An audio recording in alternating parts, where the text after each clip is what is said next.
Good morning, everyone, and welcome on this Saturday to a special edition of Dave's Gone By, our weekly wonderful program, which generally mixes comedy and talk and music and all sorts of other cool stuff like that. But this, as you can see, is a special edition that we do every year. It's called the Dave's Gone By Total Theater Tony Show, and it is, by the way, our 15th annual. So let's get it started with some of our intro music from a show of this Broadway season.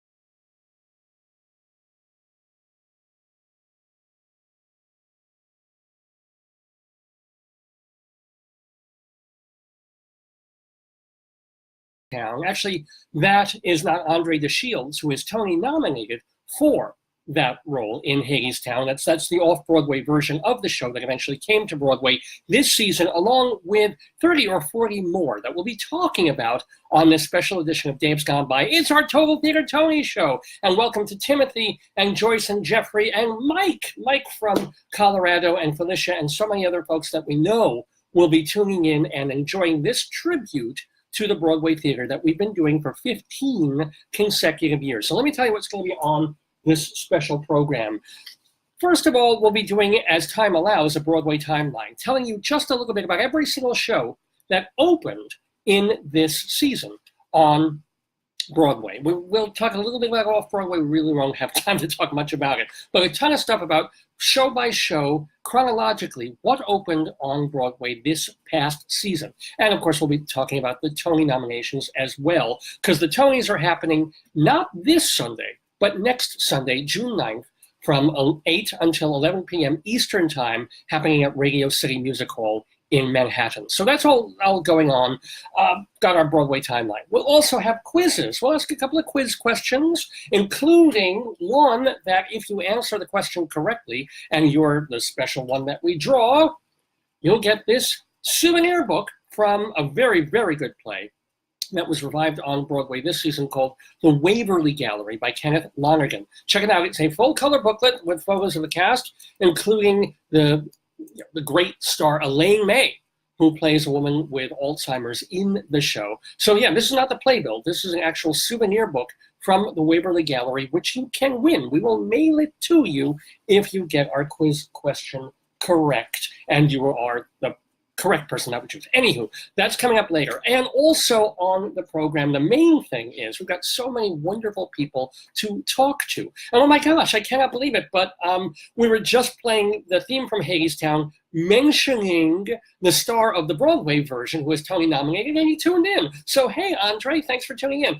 And Tom and Charles and Tony, of course. Tony listening and giving me a thumbs up from I know you're at your work, Tony, and you can't really blast this wonderful Tony show, but I hope you can enjoy it and just see my lips move every once in a while. But check out all the guests who will be joining us in the program. We've got Stuart Brown. Let me tell you where they're from, in fact, because we have critics who love the theater, because that's a misnomer, the idea that critics hate the theater and just want to trash anything. But we've got Stuart Brown, who is from the Sounds of Broadway radio station. It's an online radio station, 24/7 Broadway music. Joe Dziemianowicz of the New York Post, David Finkle of the Clyde Fitch Report, Charlie Gross from Two on the Aisle, Eva Heinemann from her show High Drama, Brian Scott Lipton, who's a theater critic for Cititour.com, Michael Portantiere, who does the podcast This Week on Broadway, Ed Ruben, of course, from Artes Magazine, David Sheward, who writes for TheaterLife.com. A very cool thing, we've got Robert Sokol. He's a very well-respected theater critic out in San Francisco, in the Bay Area. Why? Because this year, the Tony for regional theater that is selected by the American Theater Critics Association and accepted by the Tony folks, well, it's TheaterWorks Silicon Valley. So we figure, hey, let's get a theater expert for theater in that region, and Robert Sokol is it. He writes for The Examiner out there, by the way. Zachary Stewart from Theatermania, man. He's a big guy there. He's going to be chiming in, all of them giving their thoughts and their ideas on what the nominees are, who should have been nominated but wasn't, and most importantly, who they think will win and who should win. Sometimes that'll be the same thing, sometimes not. And oh, how can I forget, we'll even have a special appearance from the one, the only, the Jewish Rabbi Saul Solomon, giving his rabbinical reflection on the nominees of the season. So there's all that to do on this episode, special episode of The Dave's Gone By, Facebookio, Podcastio, Programmio of the Screen. My darling and adorable wife is going to be helping me out, Joyce. Thank you, Joyce. She's going to be dialing some of the numbers that we have to call in. Down on me. Okay, it's Stu. We're going to start with Stuart Brown. Let me tell you a little bit about Stuart Brown. What happened to my notes? Where'd they go? Oh, here they are. Hold on. Stuart Brown. There he is. He is the general manager and owner of the 24/7 online Broadway music radio station, soundsofbroadway.com. He's a member of the Outer Critics Circle. He's also the president of the Connecticut Critics Circle. So very cool dude to have on the show. And we're dialing him as we speak. It's ringing. Hi, Stuart. Hi, I'm calling for Dave's Gone By. Can you hold 1 minute? We have our first guest. Thank you, boy. Stuart. David's very excited. You're the first guest. Yes. So we're going to put him on speaker. And then, Stuart, can you hear us? I can hear you. Stuart, can you hear me? Well, it's Dave Lefkowitz here on the Dave's Gone By. Oh, by the way, just one thing. If you can find the mini tape recorder. I don't know where I put it. Thank you. There it is. What would I do without my wife, ladies and gentlemen? But Stuart, welcome. Welcome to the Tony Show. How you doing? I'm doing good. Are we on now? Or? We are on. We are on live on the air. Okay. All right. I'll get my live voice. Yeah. I'm doing good. Fantastic. We're doing great too, and happy to welcome you to the program. So, Stuart, first of all, tell us a little bit about your radio station. Why, in this age of Sirius XM and people having, well, iTunes is going to go away, but people have their own podcast things. Right. Why do a 24/7 Broadway station? Sure. So I've been involved in college radio for, over 40 years. So I am an old school person where you go to a station and you program your music and you're live and all that. And I just felt that the amount of time it took, even for a 1 hour show, it takes a couple of hours to prepare, to drive back. And with the technology now, you can literally do it from home with a laptop and a microphone. And I have hundreds, over 1,000 cast albums. So I thought, why put the energy into a 1 hour show when I can do my own 24/7 online Broadway radio station? And I just feel that because I've been going to the theater since for the last, almost 45 years, I have a wealth of knowledge. I have a wealth of recordings, and I'm getting more and more each week. So a station like Sirius, even though they're very good, in my view, they have a very, very limited playlist. I mean, if you listen constantly, it's like, why? I just heard that song, or how come they're playing songs from that show all the time? There's literally hundreds of shows. I don't think they'd ever even play the song. Now, Stuart, can I ask you real quick, what was the first Broadway show that you saw as like a grown-up? Not when you were dragged by your parents, but like you chose to go see. Right. So when I was a freshman in high school, my friend and I took a bus from Central Jersey to New York. Now, this is 1971, 72, when Times Square was the Times Square as portrayed in the musical For Life. Yeah. And I can't believe my parents let me do this. And we were supposed to go to a show called Twigs. We had a twofer, which for people might remember, this was a piece of paper that you could go to the box office and get 2 tickets for the price of 1. And was Tammy Grimes was in that one? A little note stuck to the window saying Twigs had closed. You can get a refund around the corner. So after I throttled my friend for dragging me into New York, we were looking around, and I wanted to go see a show that looked interesting called Sugar, based on Some Like It Hot. My friend said no. He goes, let's see this one. I'm like, I don't want to see that. He goes, come on. Fine. We went in. We paid full price Saturday matinee, which I think was for orchestra seats was under $8, and we saw a show called Grease, and this was the original Grease. Barry Botswick. It was just, and it was the Carol Demas, probably our friend of the neighborhood. Show. It's still one of my top 5 of all time. Yeah. But that was when I was a freshman in high school, and then after that, my friend and I went in every couple of months, and been doing it now for many, many decades. Well, one of the cool things that Stuart Brown does, now that he's been a theater person for so many years, is get to see a lot of the shows on Broadway. So that's why we've asked him to be a guest on this Tony show. And we're asking all the critics to weigh in on one particular category of the Tonys and give their ideas on all the nominees, also who might have been left out in terms of nominations, and then decide, hey, who should win the award and who I wish would win.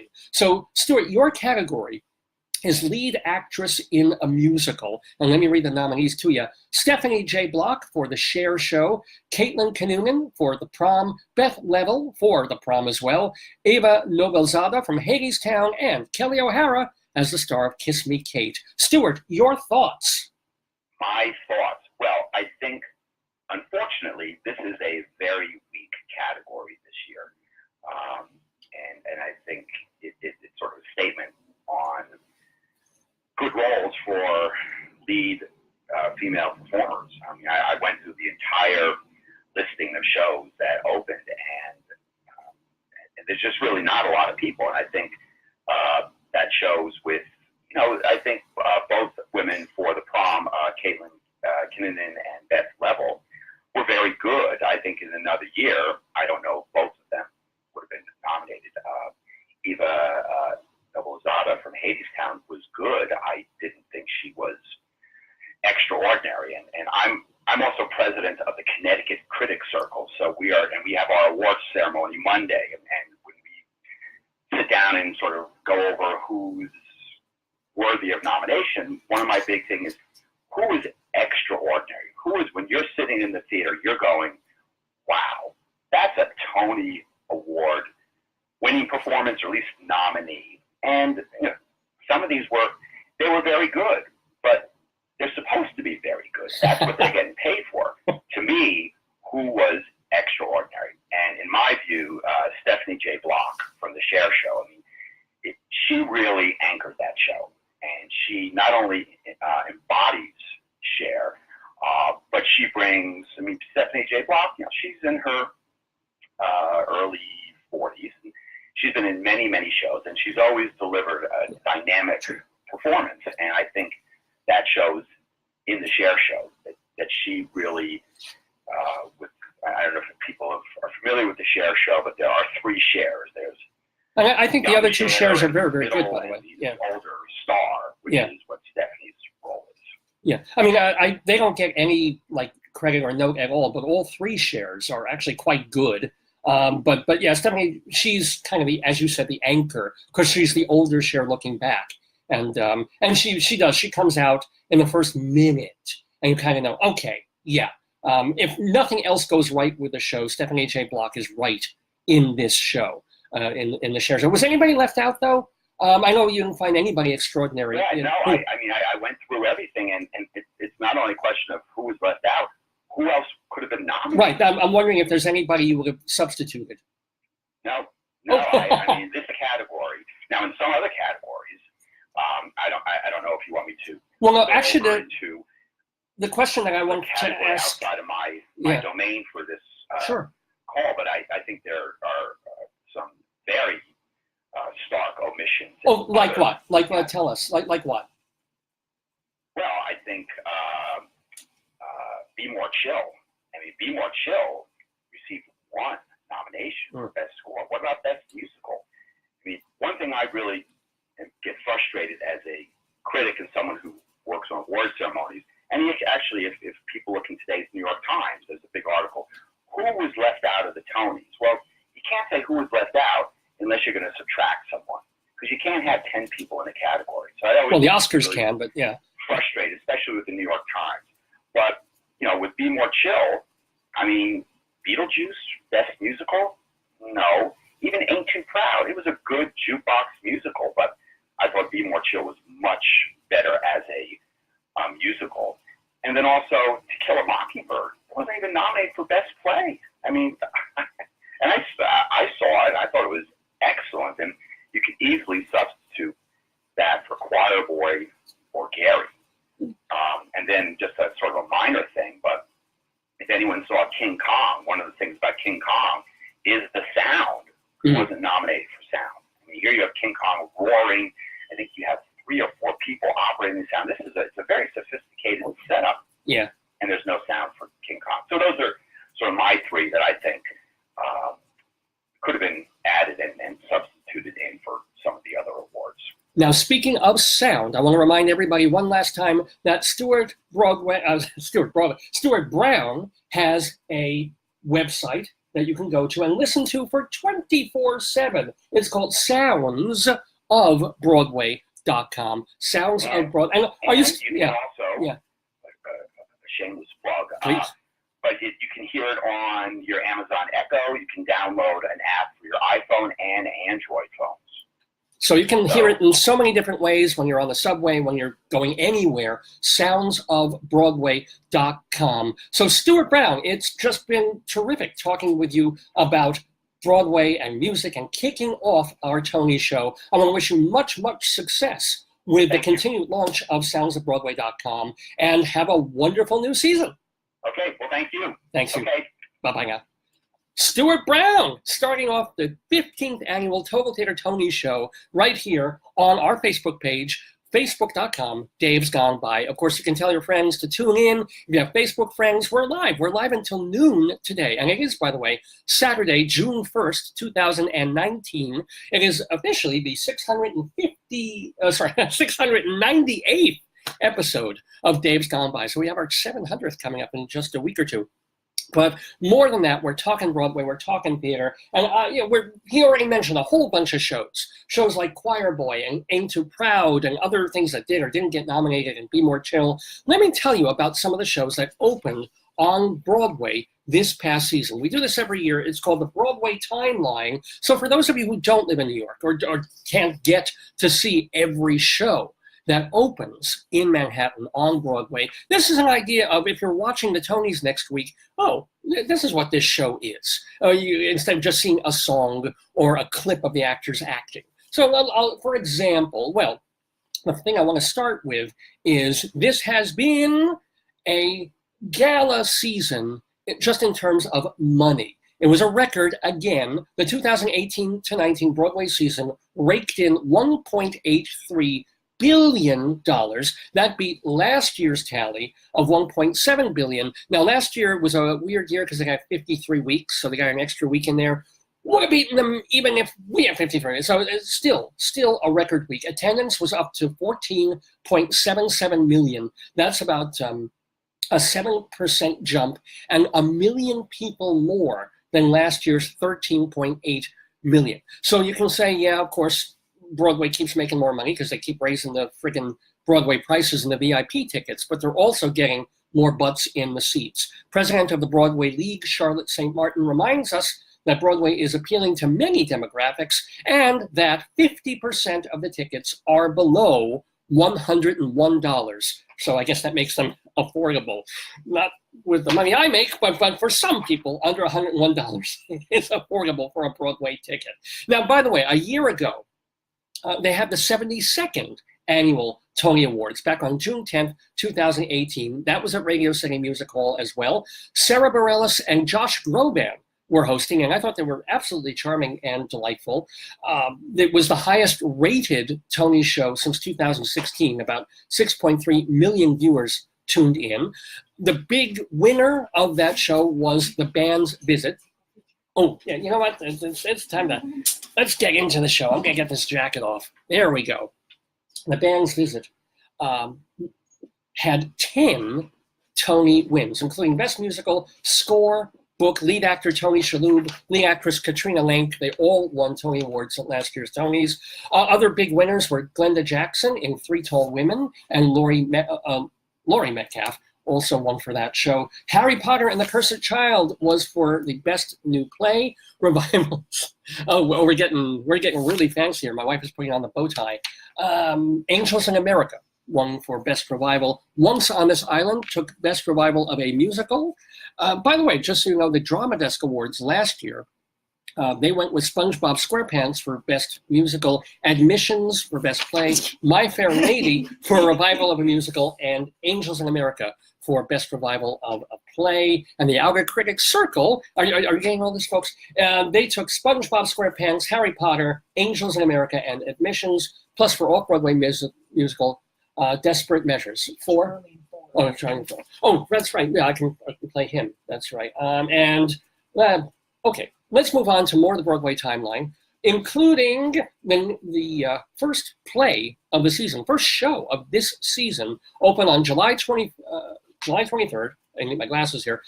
It was Straight White. I actually don't need them. I'm pretty good, but thank you. my ever-present, ever-dutiful white. Oh, I look interesting with these. Oh. It makes you look smart with the bow tie. Yeah. You look like Sheldon. I'm now too smart to be doing internet radio.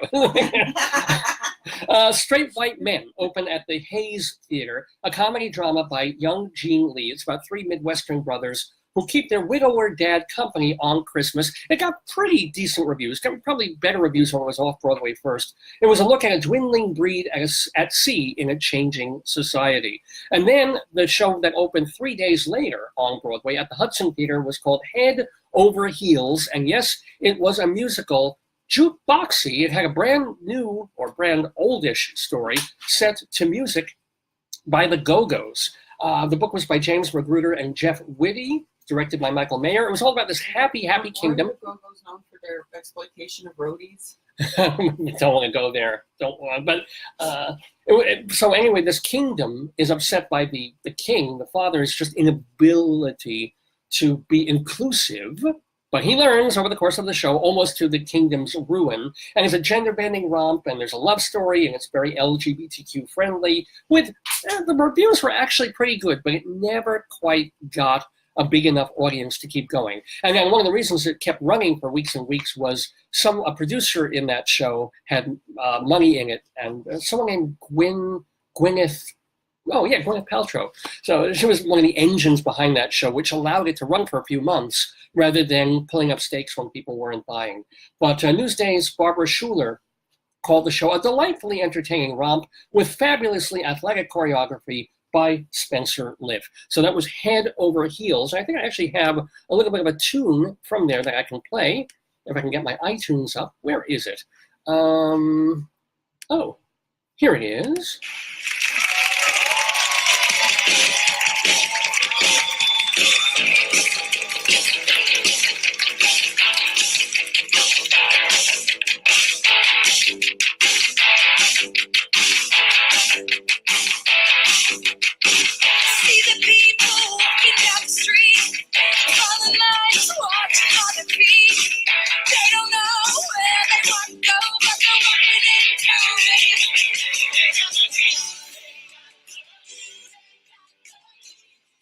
Now, I do want to apologize. The one thing that I can't do on this Tony show that I've been able to do in almost every other one is play a lot of theater music, is to play show tunes, songs from all the shows. But because we're live on Facebook and because we post these shows on YouTube, we get all sorts of problems with copyright if we play more than a few seconds of any song. So I do really apologize for that. I apologize for this bow tie here. There we go.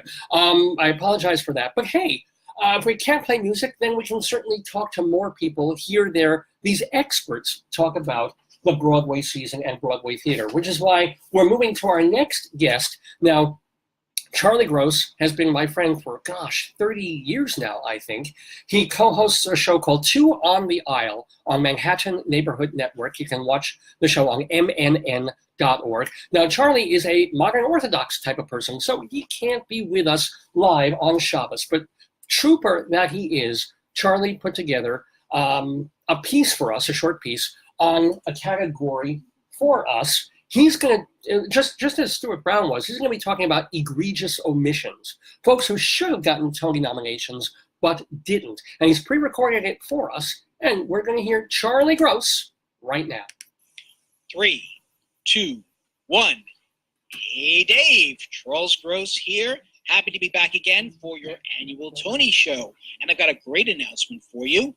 I will be performing my play, How I Found an Affordable Apartment on the Upper West Side of Manhattan Without Really Trying, at this year's United Solo Festival in October. For information, go to unitedsolo.org, or better yet, follow me on Twitter at 2isle, that's the number 2 and then isle, and you can find out all about my play and about Two on the Isle, the New York theater scene, which I do with Leslie Hoban Blake. The Tony Awards.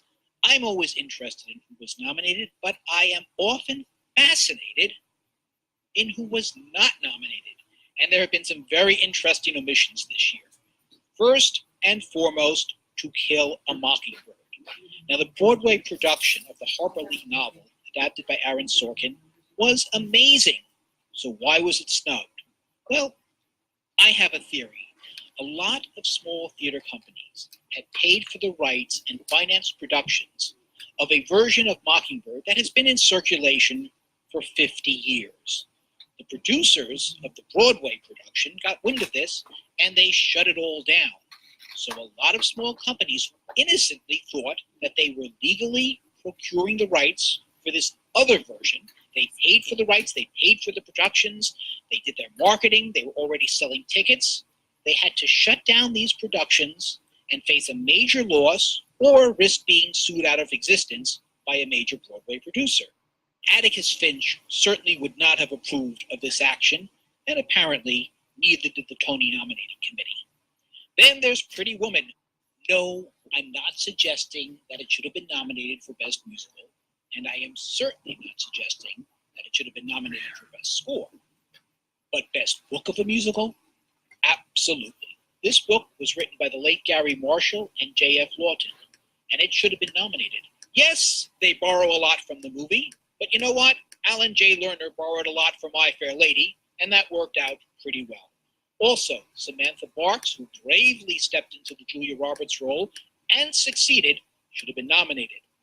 Finally, Eric Anderson, who played multiple roles in Pretty Woman, notably the hotel manager, did an amazing job, and he really should have been nominated for Best Supporting Actor in a Musical.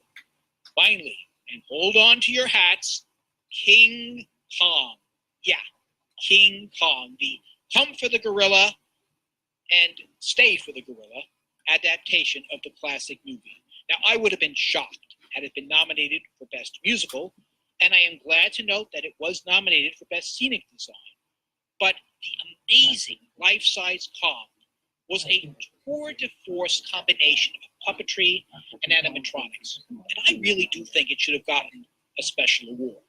And while I'm on this subject, I also think that Christiane Pitts, who played the Play Ray role, should have been nominated because her scenes with Kong were the highlight of the show.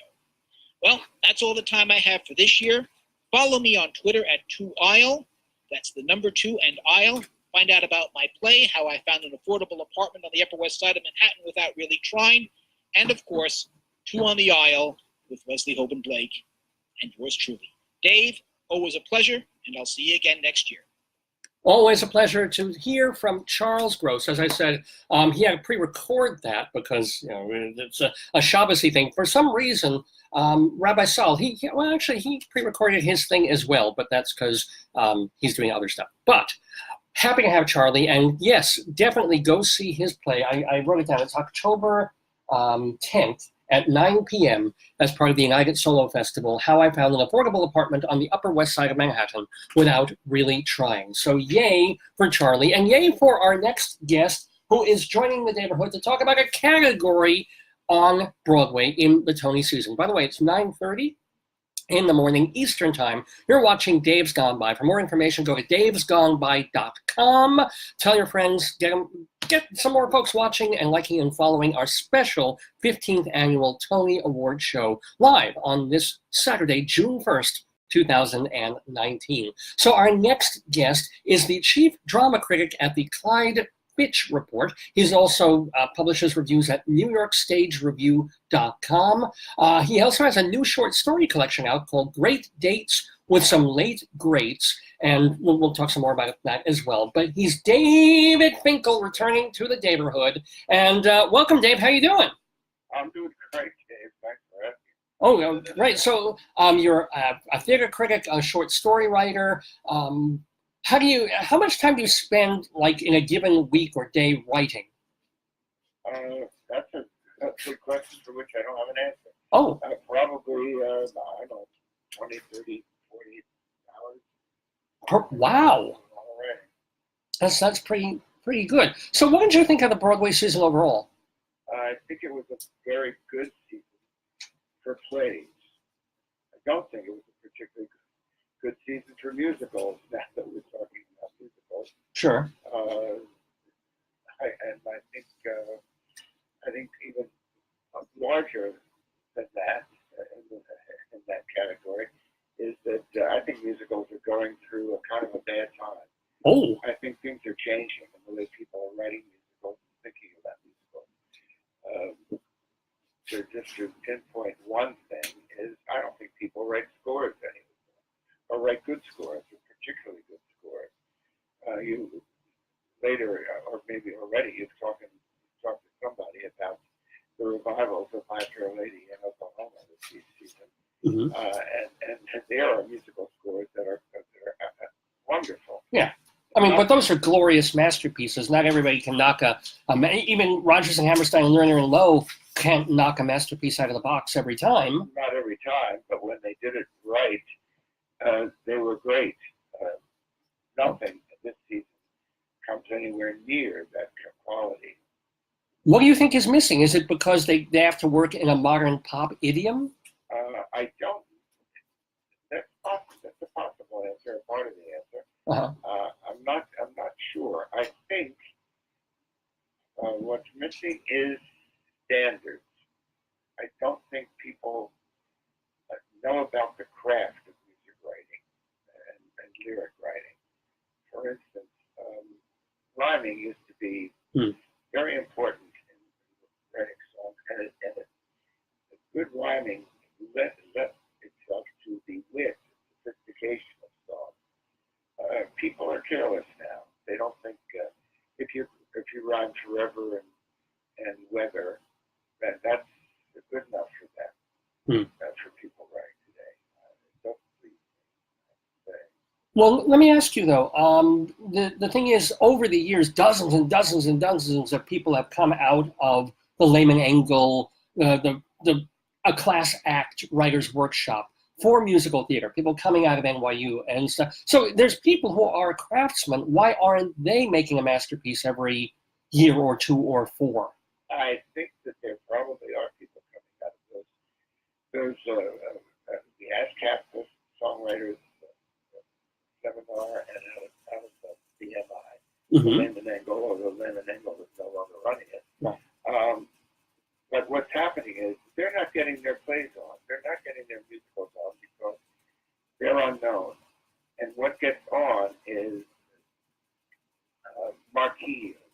The emphasis on marquee names, not necessarily the songwriters, but say this season and was nominated. Beetlejuice has a marquee name. Tootsie is a marquee name. Yeah. Those things get on because producers figure no matter what we put behind it.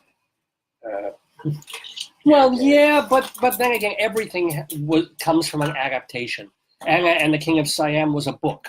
Pygmalion was a play. Those turned into magnificent musicals. So there's, you can. People who know what to do. Fair enough. All right, let's. By the way, we're talking with David Finkle, and his category is Best Musical, which obviously he doesn't feel very happy about the nominees. So the nominees are Ain't Too Proud, The Life and Times of the Temptations, Beetlejuice, Hadestown, The Prom, and Tootsie. So first of all, you obviously have issues with every single one of those. Were there any that you absolutely hated? absolutely hated. No, I didn't absolutely hate any of them. Actually, I try to say by hate, I think it's more important than physical. But the only issue I really had with the Ain't Too Proud, the Last Times of the Temptations, Yeah. is that it's a jukebox musical, so it's not an original score. But of course, those songs are terrific. They come out of Motown in Detroit, and I would say that as a Tony voter, Ain't Too Proud is the musical I voted for as best musical of the season. Really? The reason is Yeah. that it achieved what it set out to be. And the book is by Dominique Morrisseau, who is a wonderful playwright and also raised in Detroit. So she has the feel. And it's not an easy depiction of the members of the Temptation over the years, but it is entertaining. It's beautifully produced. The choreography is wonderful, and of course all those terrific chart-topping songs you get to hear again with a very talented cast. And that was the musical at which I had the most fun, which is the new musical, which I had the best time. Okay. But you're still grading on a curve. Wow. Jukebox musicals are not exactly what the Broadway musical comedy of previous times was thought to be. Well, let me ask you then, of the nominees, should they have been replaced? Like, Head Over Heels is kind of a jukebox musical, getting the band back together. Were there any that you would have substituted for the nominees that are there? You named two musicals that were quite bad. Okay, all right, fair enough. And Be More Chill, which also is not nominated,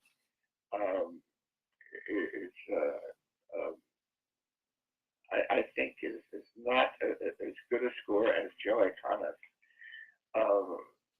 can write. But it does appeal to young people because it's really about high school, and not that some of the best musicals of all time haven't been about young people in college or in high school. The other musical of the year that was raised to mediocrity was Pretty Woman, which is very, very successful. Yeah. But not enough to, I think it could have been in this category ahead of some of the others that are.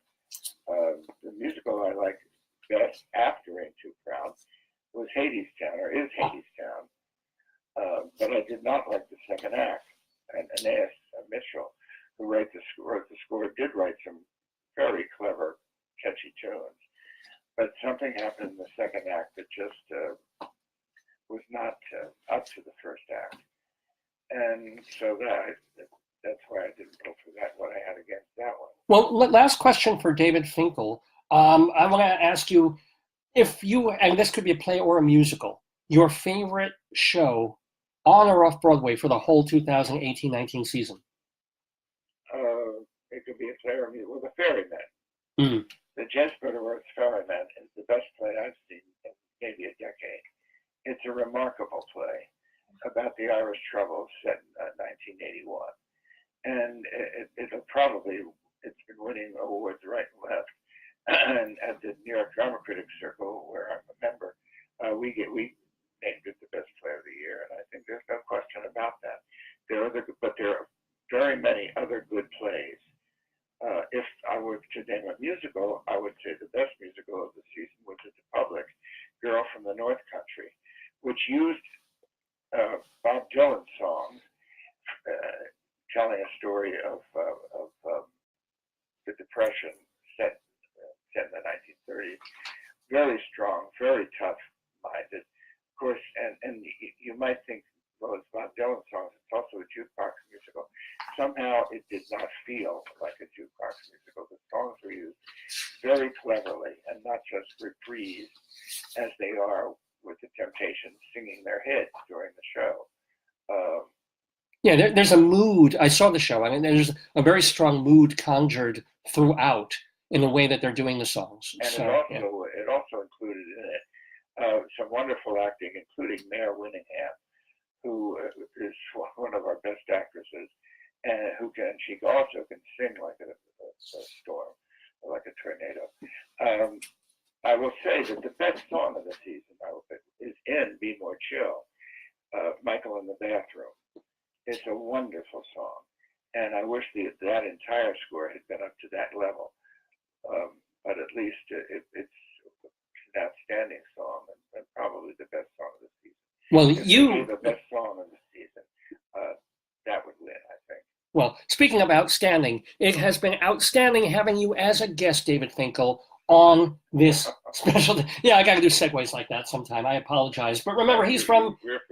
he's the chief drama critic. Read him at the Clyde Fitch Report, also at nystagereview.com, and get his books. He's got a short story collection called Great Dates with some late greats, and you spent like a year, day by day, writing poetry about Donald Trump called Humpty Trumpty Hit a Brick Wall, Donald J. Trump's first year in verse. And people can get this how? Well, Amazon is the best way to get books these days, I think I have to say.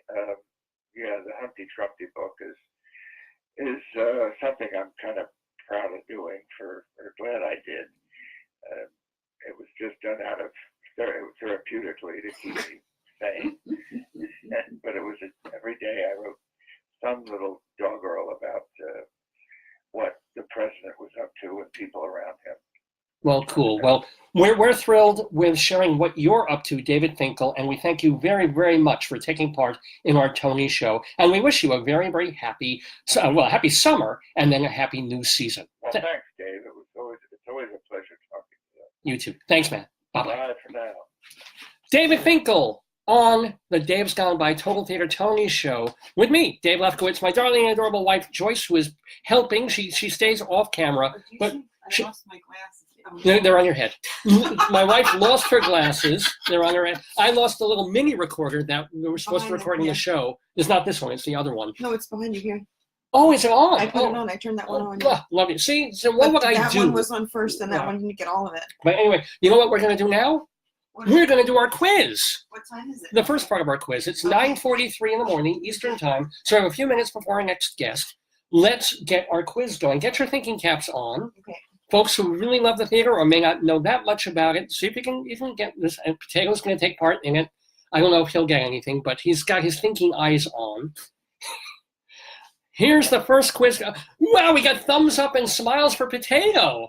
If I knew that, I wouldn't do all this work about the theater. I'd just have a potato on for the whole show.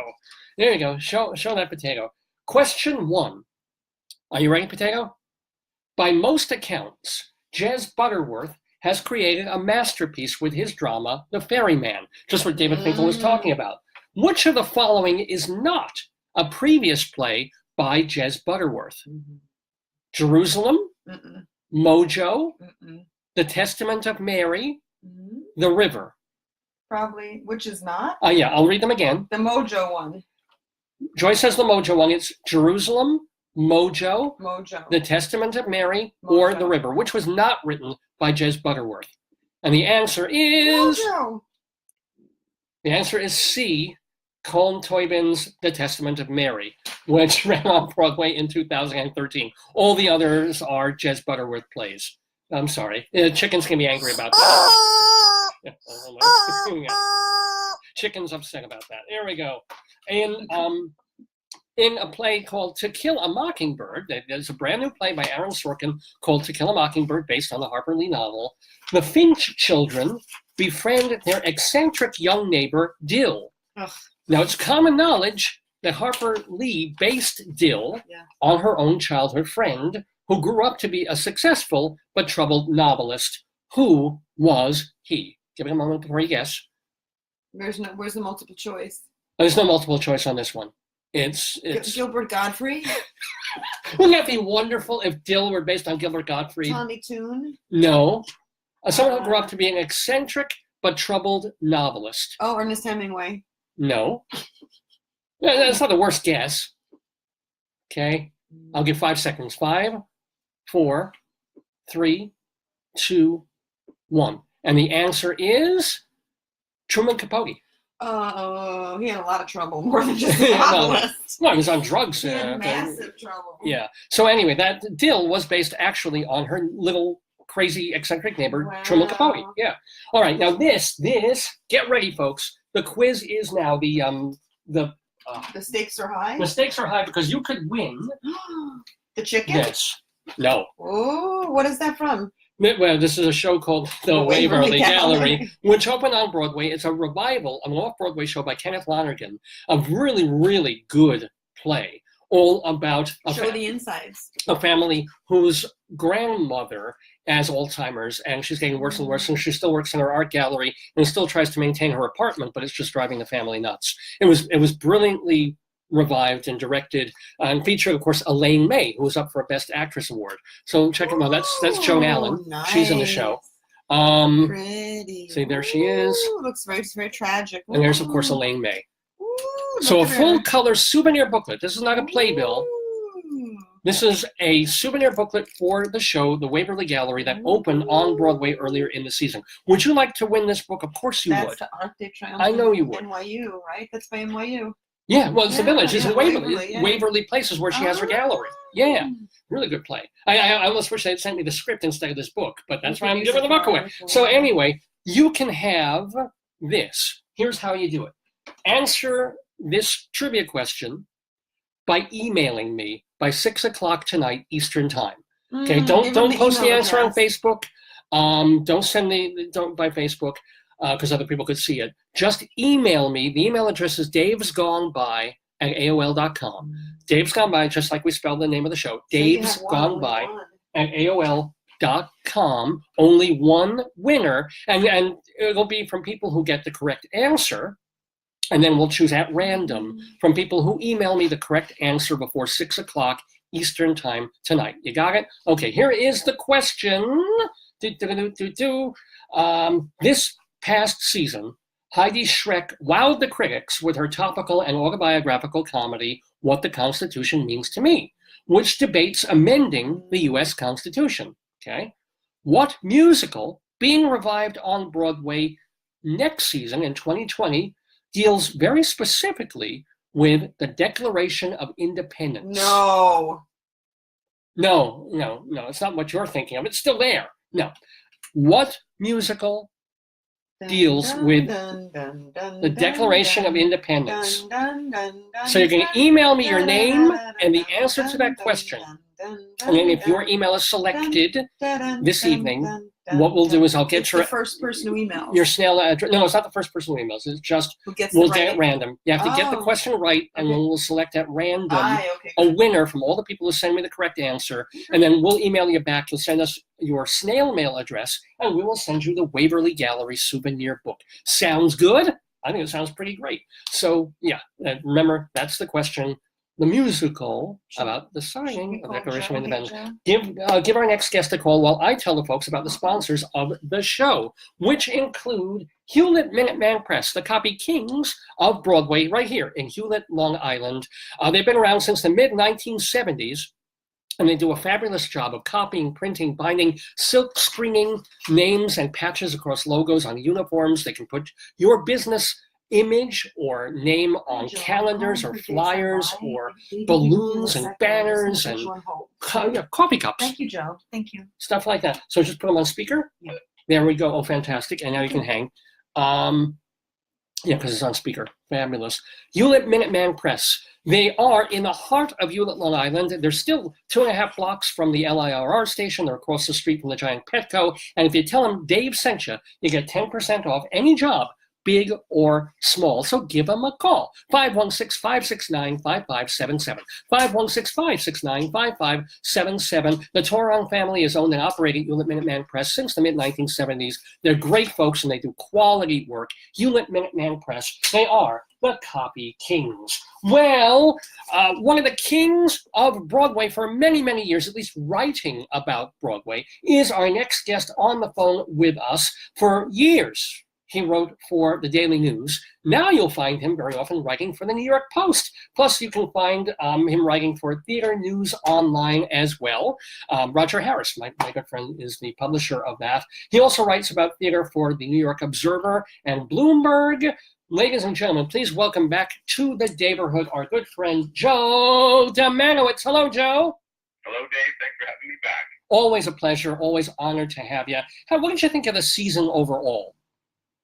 Well, I thought it was sort of a mixed season. I didn't find a whole lot of shows getting 100% excited about, but there were bright spots here and there, and one season comes, another goes. So all in all, it was a season worth having on Broadway, and I look forward to the next. Well, we look forward to having you talk about one particular category of this Broadway season. You've chosen featured actress in a play, and the nominees are Fionnuala Flanagan for The Ferryman, Celia Keenan-Bolger for To Kill a Mockingbird, Christine Nielsen for Gary, a sequel to Titus Andronicus, also Julie White in the same show, and Ruth Wilson playing two parts in King Lear. So, Joe Dziemianowicz, your thoughts about featured actress in a musical? Well, I know who I'm voting for, and I know who I think is going to win. I want to mention this category. I think it's a good category. All the actresses up for Tony have been to the race before, so they all have some experience. Julie White has actually won for Best Actress in a Play, and she has been up for featured actress as well. But one actress who I think stands above her competition is Celia Keenan-Bolger. I think she's going to win for To Kill a Mockingbird. Do you think it's a featured actress role? I would almost put that as a lead.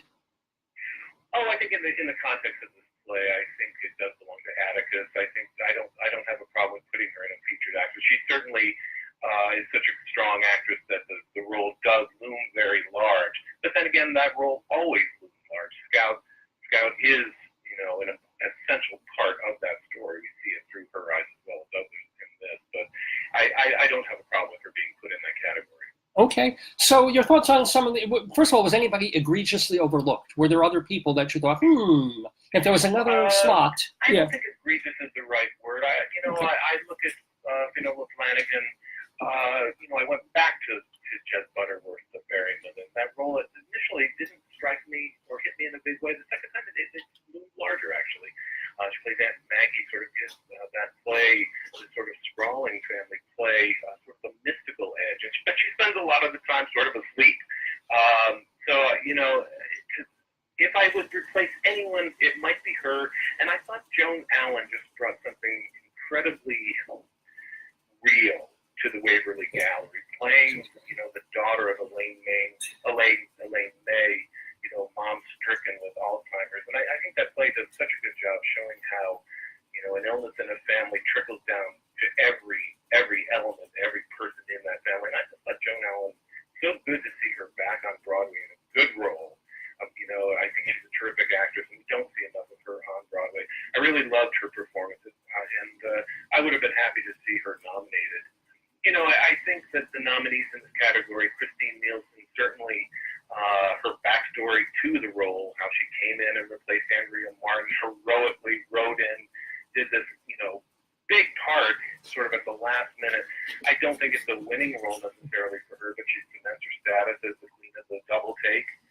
Julie White in the same story, she's caught up in it. She replaced Christine, coming in as Carol, the midwife, who's sort of a tiny role in Titus Andronicus, who comes back and, effectively, thanks to Taylor Mack, has to invent the middle class. I don't think it's a winning role for her, but it's always great to see Julie White. She's an excellent clown. Always love seeing her out, her work.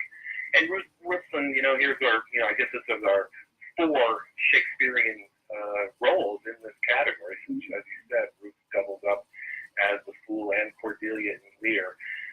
I think the compelling thing about this is that in a production of King Lear, that was supposed to be such a big deal, blended Jackson as Lear, and it just turned out to be, in my eyes, in many ways, sort of a disaster. The production really didn't work. I think that Ruth Wilson, was one of the better things about the play. I think that perhaps the nominators were looking for some way to kind of anoint that show in some way, and I think that went to Ruth Wilson.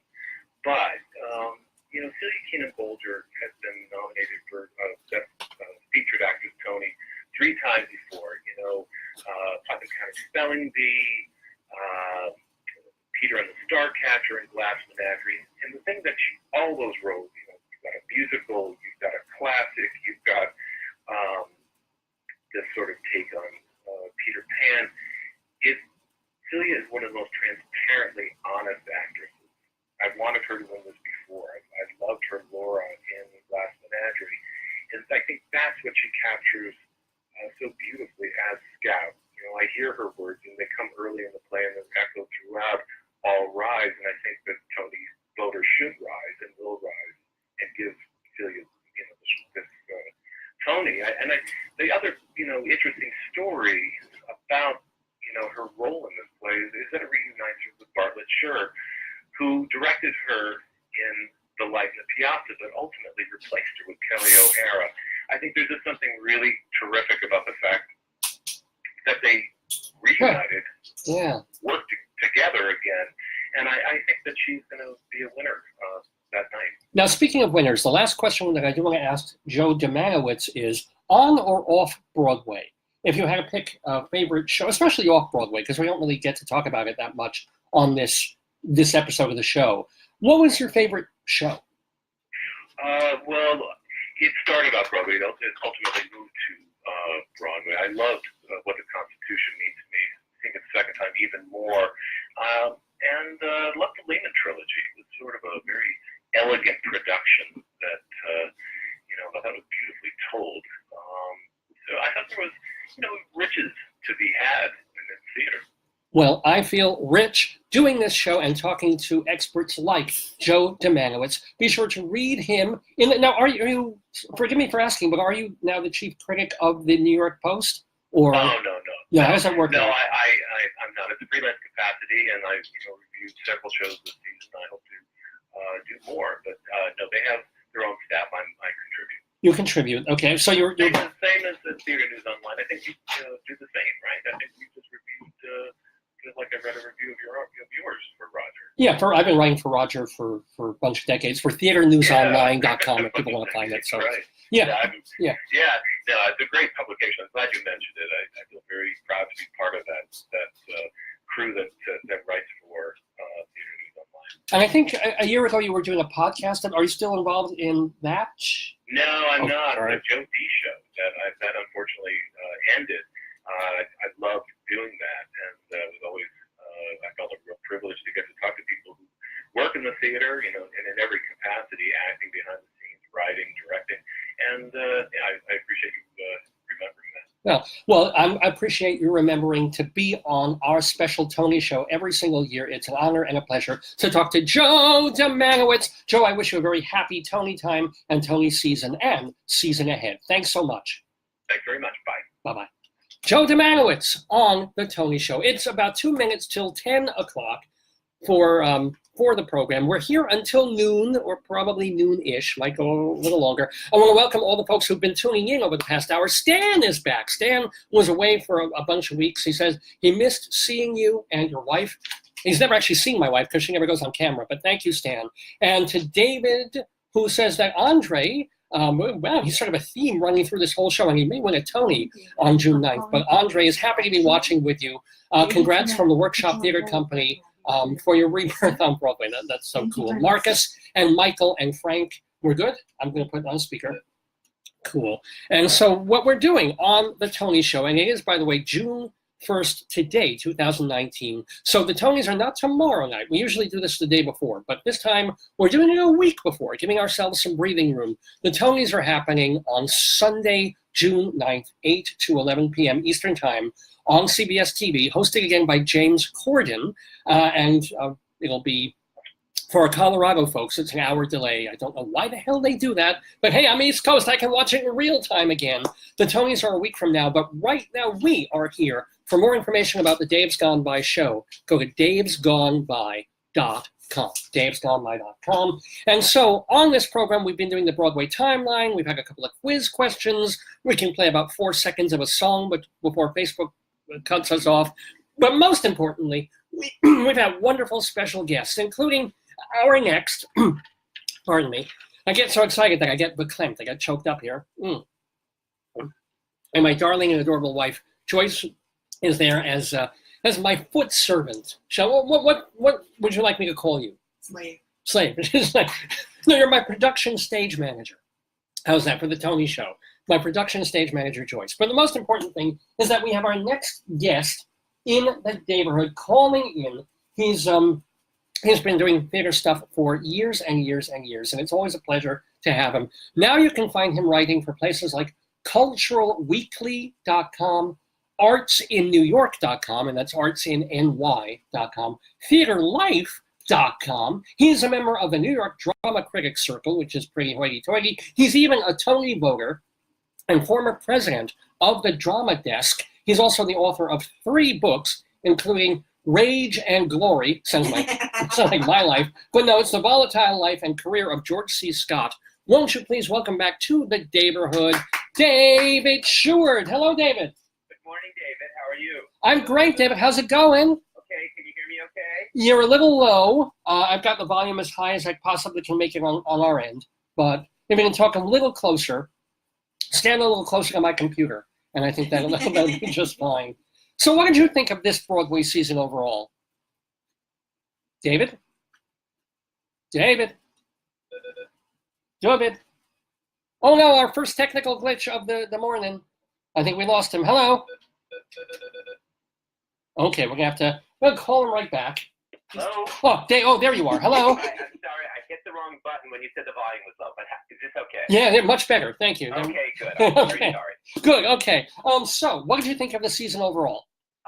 It's funny. A lot of people had said it's not one of the best seasons, but there was quite a bit that I thought was quite good. We had a lot of very good new plays, both American and foreign, and a lot of very entertaining, fun musicals. And it wasn't just jukebox musicals, which is a recent trend, or musicals based on movies, although we did have our fair share of those, but we had some very fine original works also. And what about off-Broadway? Because I know you care, all the critics care about off-Broadway, but you especially have really been into both uptown and downtown. Right. So it's interesting, off-Broadway was also very vibrant, and a lot of what was off-Broadway eventually found its way to Broadway. Shows like What the Constitution Means to Me started off at New York Theater Workshop, and then it transferred into a commercial off-Broadway run at the Barrow Street Theater, and now it's at the Helen Hayes Theater and enjoying quite a healthy run. And also Hadestown was off Broadway a few years ago, and that's now on Broadway and is doing very well. yeah, and even the revival of Torch Song started last year. That was off Broadway previously as well. So your category is lead actor in a play on Broadway. Let me read off the nominees, and you can let us know what you think. Actor in a play includes Patty Considine, or Dying, I'm not sure, from The Ferryman, Bryan Cranston of Network, Jeff Daniels in To Kill a Mockingbird, Adam Driver in the revival of Burn This, and Jeremy Pope for Choir Boy. David Sheward, what are your thoughts? This is a pretty strong category.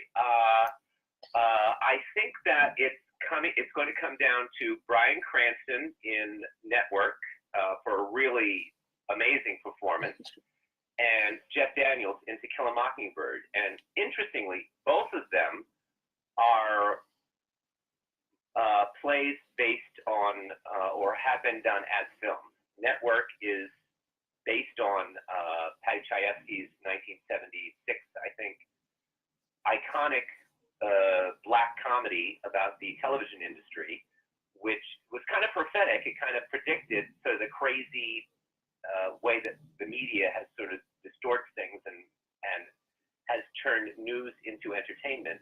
And Bryan Cranston is playing the role of Peter. And interestingly, both these actors are in roles that the film versions, the actors won Oscars for Best Actor.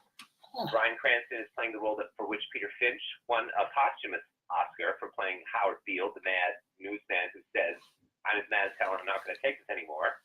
And Jeff Daniels is nominated for playing the role that Gregory Peck immortalized in the 1962 film version of To Kill a Mockingbird.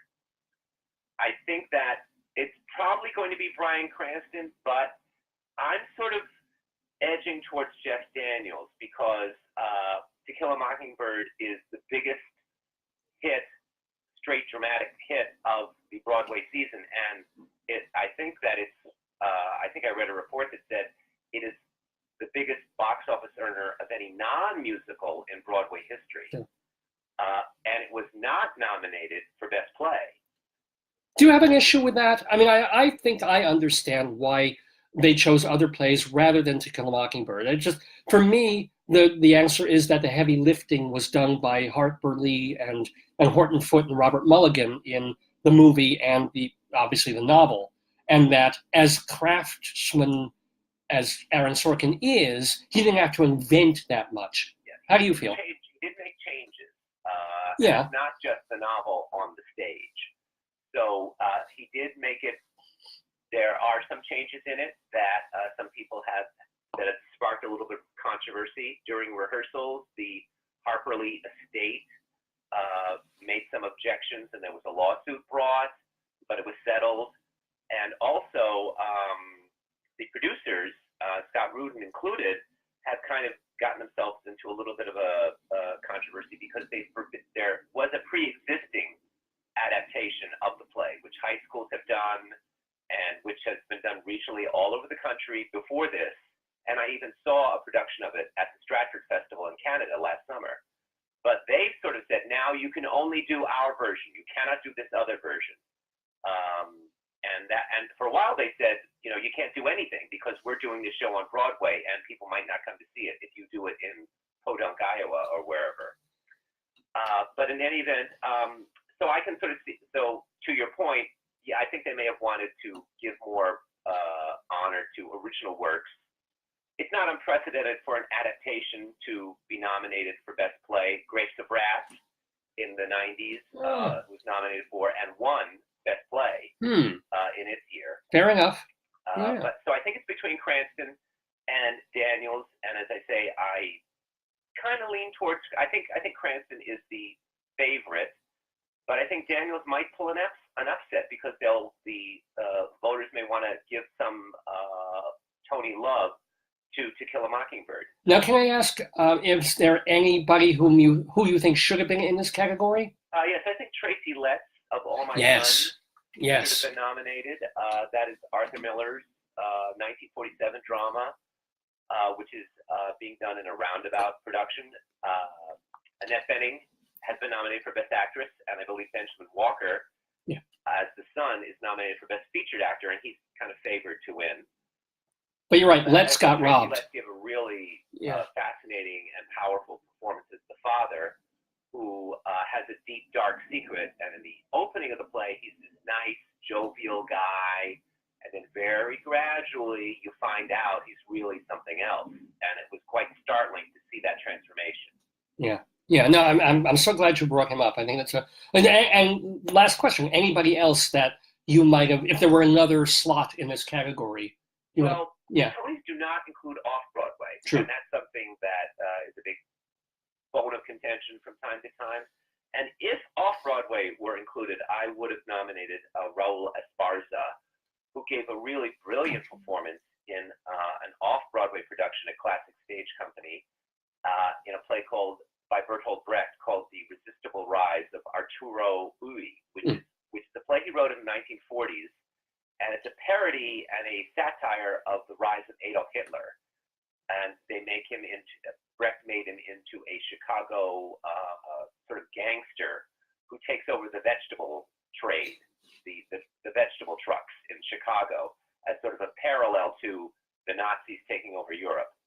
And Esparza, who has been nominated for Tonys, but is yet to win, has not won yet, is nominated for a Drama Desk Award, which are tomorrow night, and he is favored to win, I think. By the way, you are former president of the Drama Desk, and are you still in the hierarchy there? I'm not on the board or in a higher position. I am a member of the organization, and I still vote for the awards, which will be presented tomorrow night. And interestingly, in this category, the nominating committee for the Drama Desk decided not to include a single Broadway performance. All of the nominees are off Broadway. Whoever wins the drama desk is not going to win the Tony Award. So in that race, there's no prediction factor like there sometimes are with the drama desk. Well, I predict that you're going to have a wonderful Tony. What are you going to be doing, David Sheward, on Tony night? Do you watch on TV? Do you go? Yeah. I watch on TV. Formerly, I would sometimes go to the press room and sit when I was covering it for whatever publication I was working for at the time, and watch it in the press room. And that was always very exciting. And the winners would come backstage and you'd interview them. One time Helen Mirren came back. She wasn't holding a Tony. She was holding a cocktail, which is pretty funny. Yeah. But this year I will be watching it, and I will be tweeting my reaction. Oh, what's your handle? How do people read your tweets? It's at David Sheward 2. At David Sheward, Sheward, and the number 2. At David. Number 2. Yeah, at David Sheward 2. So everybody check out his tweets. Everybody read David Sheward in theaterlife.com and culturalweekly.com and artsinny.com. And David, I just want to thank you so much for calling in to our Tony show. Thank you. Have a great one. Bye-bye now. You too. David Sheward, our next wonderful guest. This has just been rolling so wonderfully. I mean, every time I say that, everything falls apart. But so far, hasn't it been a great show? We're here until noon doing our 698th episode of Dave's Gone By. It's our 15th annual Tony special. We're celebrating the Broadway season. We're celebrating the Tony Awards that happen a week from now. And part of the way that we're doing that is continuing our Broadway timeline, letting you know what shows open on Broadway this past season. So there was a flop musical that one of our critics mentioned earlier called Gettin' the Band Back Together. It was at the Belasco, and it opened in mid-August. Mark Allen wrote the music. Ken Davenport, a very notable and active Broadway producer, wrote the book on that. As a matter of fact, he used to get on stage to introduce the show, to try and get the audience worked up. And so a lot of people liked the show, but it just never caught on, and the critics weren't really fans. Like Variety's Marilyn Stasio said the show was funny without ever being hilarious. And Victor Gluck of theaterscene.net says the show is billed as completely original, unlike some other shows that we've been talking about, our jukebox musicals or based on other source material. This was invented by the writers. However, to him, the show was so generic and cliched that there was nothing original about it. It borrowed from School of Rock and The Full Monty and Groundhog Day, so it turned into a pretty big flop for Getting the Band Back Together. But then you had a pretty big hit following it, opening on August 16th at the Nederlander Theater and still running, Pretty Woman. Speaking of shows based on other source material, it was an adaptation of the famous film with Julia Roberts and Richard Gere, Samantha Barks taking that role of the hooker with a heart of gold who meets her Prince Charming. It's an audience show. I could not have predicted that this would have been a hit. I didn't see it, but just hearing, I thought, oh, another movie adaptation. It's a musical. Go figure. It's really popular.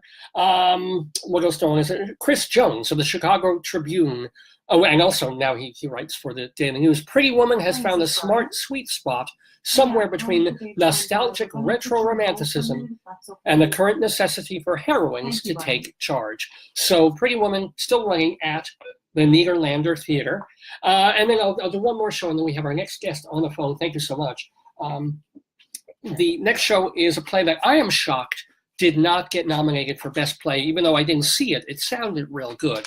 Called Bernhardt Hamlet. It's a roundabout production at the American Airlines Theater that opened in late September. Teresa Rebeck, who has done a bunch of shows on Broadway now, wrote the show. Moritz von Stoopnagel, which may be my favorite name of any Broadway person, he directed it. And it's all about Sarah Bernhardt, a woman of a certain age and a very well-known and tremendously respected actress, decided to play Hamlet. I mean, everybody's talking about King Lear being played by a woman on Broadway this season. Sarah Bernhardt, 100-something years ago, was doing Hamlet. She chose to do it. And if this show had opened this spring, I'll bet you gotten a lot more Tony nominations. Janet McTeer, who played Bernhardt, is nominated for Best Actress, and the costume design got a nomination too. So anyway, Bernhardt Hamlet, that ran until mid-November at the American Airlines Theater. Well, we have our next guest in the neighborhood. Yay, we are rolling along.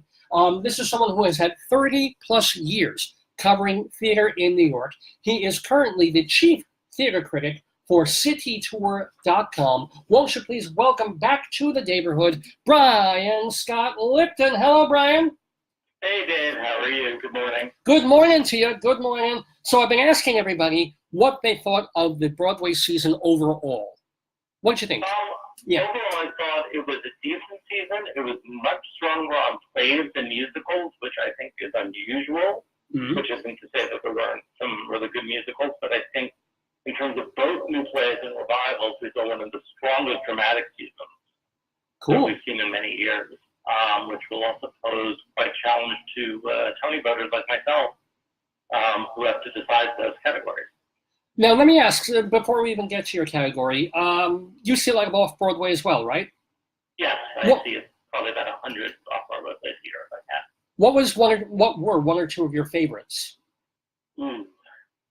Well, I mean, it ended up on Broadway, but I have to give a huge shout out to What the Constitution Means to Me by Heidi Schreck, which I think is an extraordinary achievement. I feel a little partial to it being a lawyer, but I think it's a great lesson in government, and also a great personal story. And I'm really glad that we made that from off-Broadway to Broadway.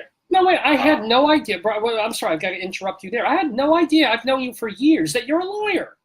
I am. I practiced for a very short time after I graduated NYU in a year, for not to mention.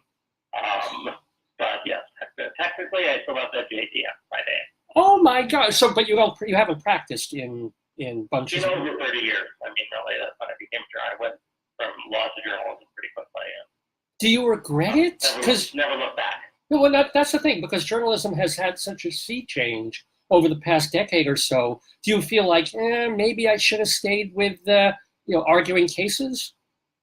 Not really. I mean, I actually did a sort of a legal journalism project recently that's totally off topic, and it just kind of reminded me why I found law as a practice frustrating. As a subject, I find it intellectually really fascinating, but it's not how I want to spend a day-to-day life. Well, part of criticism, I mean, it may be a better theater critic, but this teaches you how to think, how to organize your thoughts, how to be logical, how to approach problems, and I think that's what good theater criticism is all about.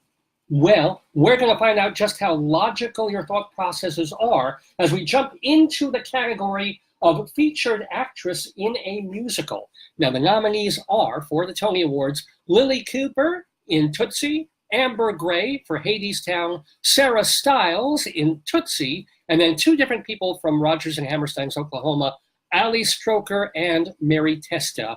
So, Brian Scott Lipton, your thoughts on featured actress in a musical? Well, first of all, I want to congratulate all 5 of these women who are absolutely worthy of being nominated.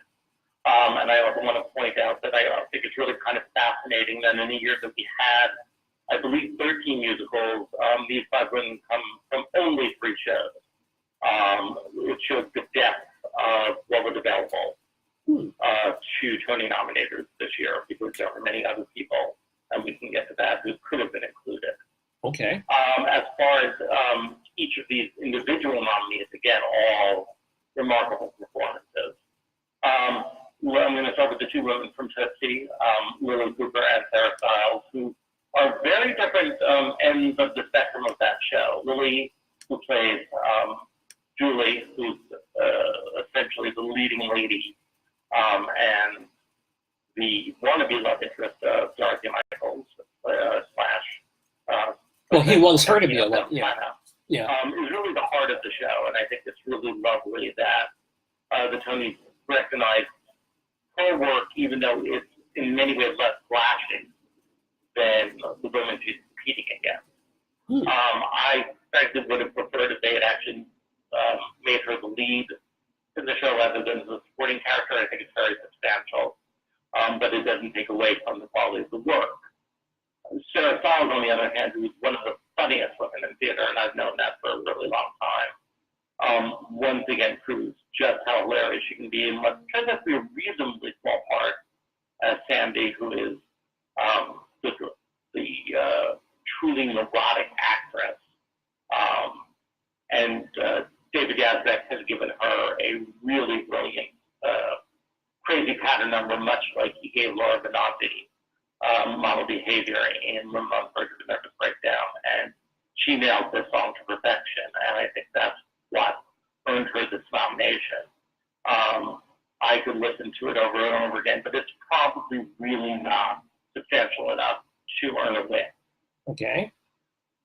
Moving on to the ladies from Oklahoma. Right. Also, again, wonderful performances. I was really thrilled that the committee recognized Mary Testa. She is such a mainstay of our community. She has proved over the years, and this is certainly not her first Tony nomination. I believe it's her third. She can do drama. She can do outrageous comedy. She can sing. She is really one of the most versatile people on the stage. And she brings a real flintiness and a real earthiness, in a way, to the part of Aunt Eller. And she sort of grounds this production, which, as you know, is very innovative, unusually dark. And she goes along with that. I mean, she's not quite the villain in a way, obviously, but she goes along with the darkness in a key scene. And she really, really gives us a lot to think about. And I think it was wonderful that the nominating committee put her in this list. So, sorry. Go ahead. Well, I think you have to still get to Ali Stroker. Yeah. So, please, Ali, on the other hand, is purely delightful. This is a revelatory performance, especially, as your listeners hopefully know, Ali is confined to a wheelchair, which would sometimes seem like, a problem, for lack of a better word, especially in a musical one that includes numerous sound sequences. And she moves around that stage with joy and abandon and precision that you don't really even realize. I mean, you may realize she's in a wheelchair, but her movements are just as wonderful as everybody else's. And it never lets her feel separate from the rest of the ensemble. But her Ada Annie is something very different than many of the Ada Annies I've seen over the years, and I've seen a lot of Oklahomas. She's a little more sexual. She's a little more self-aware. She's sort of playing on the stereotype of the dumb blonde, but she really isn't the dumb blonde. And her rendition here of I'm Just a Girl Who Can't Say No is truly the definition of a showstopper. And I think if you put all of these things together for a little bit of sentimental reason, and because of the true brilliance of this performance, she is one of the two truly strongest contenders. Oh, my. Home, and I won't be the least bit surprised if she does. And can I ask whom you voted for? No, then we have one more nominee. Oh, who did I miss? Oh, Amber Gray. I'm sorry, in Hadestown. Right. Yeah, sorry. Amber Gray in Hadestown. And she is my ultimate prediction for the woman to take this home. And yeah, she is also the person I'm voting for. I was first really struck when I saw Amber do this part at New York Theater Workshop a few years ago. There is an indefinable, almost presence about her. She's playing the role of Persephone, the wife of Hades, the queen of the dead, but also who spends 6 years among the living. And she's just what I would call sort of a sui generis performer. I can't even really compare her, which is a good thing, to anybody else. She's kind of a jazzy, bluesy voice. She's full of life and the character calls it to be, but she also has a melancholy quality. And what I think is so special about Amber, who I have to admit I don't know personally, most of these women are people I know only peripherally at best, is that you really can't take your eyes off of her when she's on stage, whether or not it's her solo or not. And I think that's what makes a Tony-winning and star-worthy performance. And in a cast of great talent, I mean, she is sharing stage with the amazing Patrick Page, with the unbelievable Andre DeShields, Reeve Carney, Eva knows it later. She is the one that you really won't forget. And I think that's what will put her over the top. And I do think it maybe helps that she doesn't have competition from one of her castmates. I do think it's always a little trickier to win when you're competing against somebody in the same show. So with Sarah and Lily and with Mary and Allie, I think those would work a little bit against them. Well, putting us over the top are critics like Brian Scott Lipton, who are calling into the Total Theater Tony Show right here on this June 1st, 2019. So, Brian, I just want to ask, pick one person that if there were one more slot left in this category of featured actress in a musical, whom would you add? I think that's a really great question, a really easy one, and I was really sorry that they couldn't, there were some categories that just fit, and I am so sorry that they didn't find room for Leslie Krister, who is to me the absolute high point of Beetlejuice the musical. Talk about a magnificent comedian, not to mention a great singer. She just feels everything she's in. Most of the time playing this sort of wacky realtor Delia, and in another small part playing the role of Miss Argentina in Hell. And it's just truly the definition of scene stealing. And it's really just as worthy, if not in some ways more so than the other women in this category. Well, you have certain... Leslie is somebody who's been a great talent on our scene for many years. There was, I don't remember the exact year, but there was talk of a Broadway revival of Funny Girl. Those around her after she did in Paper Mill. Oh. I don't want to age her, but it could be as much as 20 years ago. And for anybody out there who's listening who writes shows, please write a show for Leslie Krister. She is a star, and she needs her own vehicle.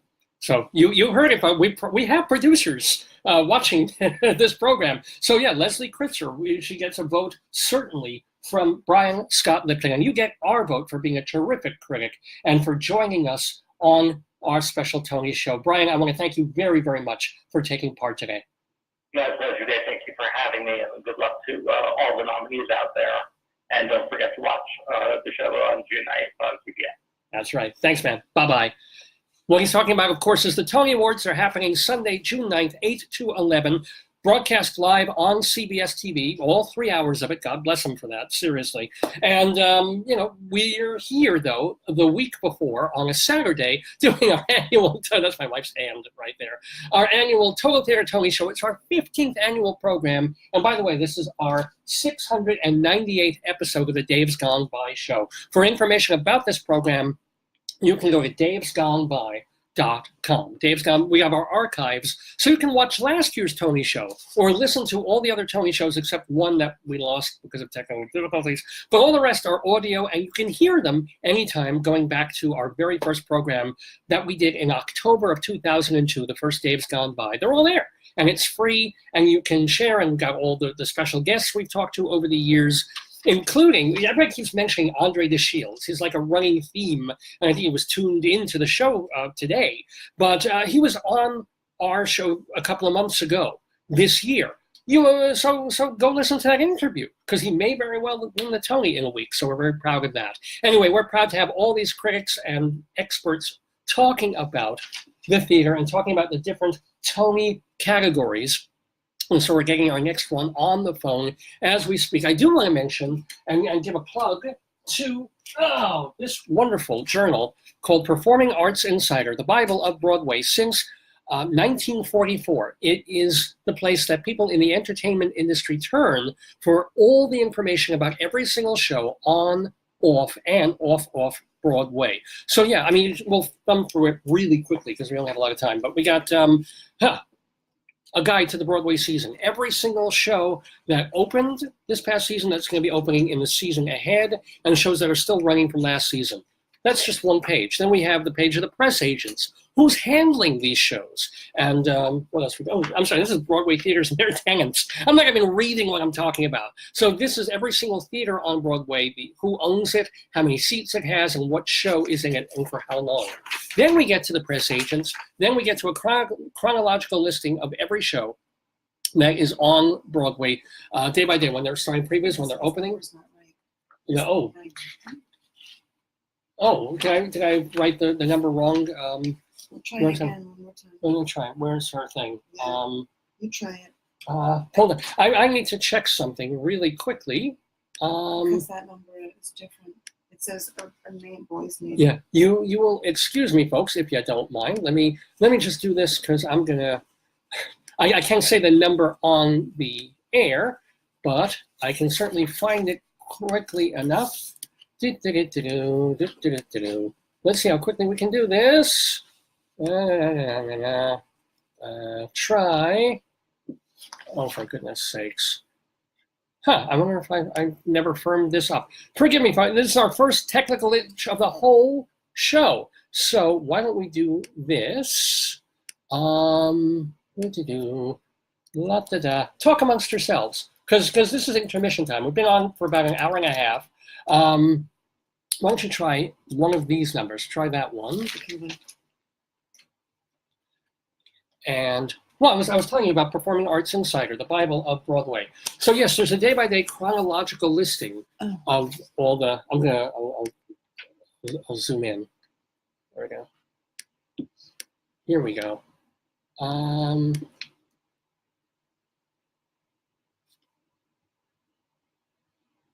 on. There we are. Hi, Leslie. I think we've got her. I'm calling for Dave's Gone By. Is it okay if we put you on hold for one moment? Just for a moment. So anyway, the new issue, the June issue of Performing Arts Insider is out. I apologize for all this. Here we go. We got our special awards section. So if you happen to go to the Theater Circle Bookshop in Midtown Manhattan, no worries. you can get the June issue featuring all the awards that have been given out so far, including the Tony nominees. Plus, most importantly, bad timing? Perfect. No, as long as you're okay. Bye-bye. Uh-oh. All right, hold on. We have our first really big glitch, But apparently. I need to see that number again. Okay, I'll keep it resident.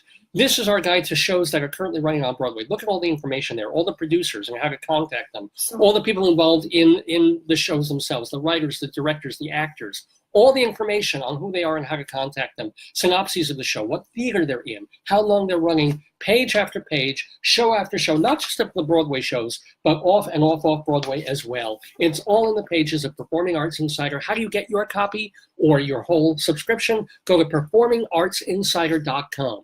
performingartsinsider.com. It's an expensive publication, but the folks who get it renew year after year, they need it because they know it's the only place they can get all that information in the way that, the most convenient, the most useful way. She's going to call 11, so the rabbi's there, so we'll move the rabbi later. Yeah, we'll move him in. Oh, that's good. That worked out. Thank you. All right. So what we're going to do is going to go back to the Broadway timeline, or maybe we'll do. Well, in about why don't I flip out Rabbi Saul? 7 minutes, you have a. Oh, this can work. Let me get our next. Saul? Huh? How long is Saul? He's about 7 minutes. So let me get him going. We're gonna do a little flipperoo here. One of the most beloved people on Dave's Gone By, and someone who was on our very first episode back in 2002, someone I've done theater with, someone I wrote and directed a show with, is the great, the one, the only, the Jewish Rabbi Saul Solomon. He does something on a lot of our programs called the Rabbinical Reflection. It's a mini sermon about all sorts of things, some of them Jewish, some of them not, but from a kind of a Jewish perspective. Over the past few seasons, he's been doing our Rabbinical Reflections on our Tony shows, all about the Tony nominees. What's Jewish about Broadway? And usually a whole bunch of things are Jewish about Broadway. So once again, Rabbi Saul has his thoughts about the Broadway season. So let's bring him in to the neighborhood, the one, the only, the Jewish Rabbi Saul Solomon.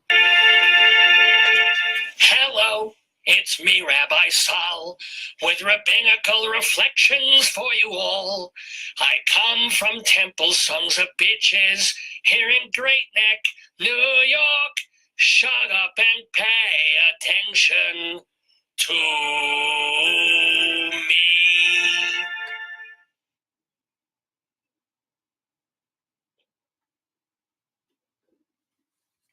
Shalom, damn it! This is Rabbi Saul Solomon with a rabbinical reflection for the week of June 2nd, 2019. Well, this American son and synagogue choir boy feels like King Kong when I get to be part of the annual Total Theater Tony Show. And this year I'm head over heels like I'm going to the prom. I couldn't be more chill, and I ain't too proud to talk about the nominees for the Tony Awards. I just wish this show were on a network and that the theater had more straight white men. But seriously, I do my annual rabbinical reflection about the Broadway season and the Tonys specifically looking for Jewish content and connections, of which the best play nominees have bupkis, zero, zilch, nada. Gary, a sequel to Titus Andronicus, is about a bunch of clowns cleaning up after a massacre in ancient Rome, right? Okay. There's a lot of flatulence, which is very Jewish, but otherwise it's a tiresome goy fest. Then you got Choir Boy, about a Fegele Schwarze in a prep school. Again, learning, studying, Jewish, everything else not. There's The Ferryman, a magnificent drama about the Irish, and what the Constitution means to me about a shiksa getting an abortion.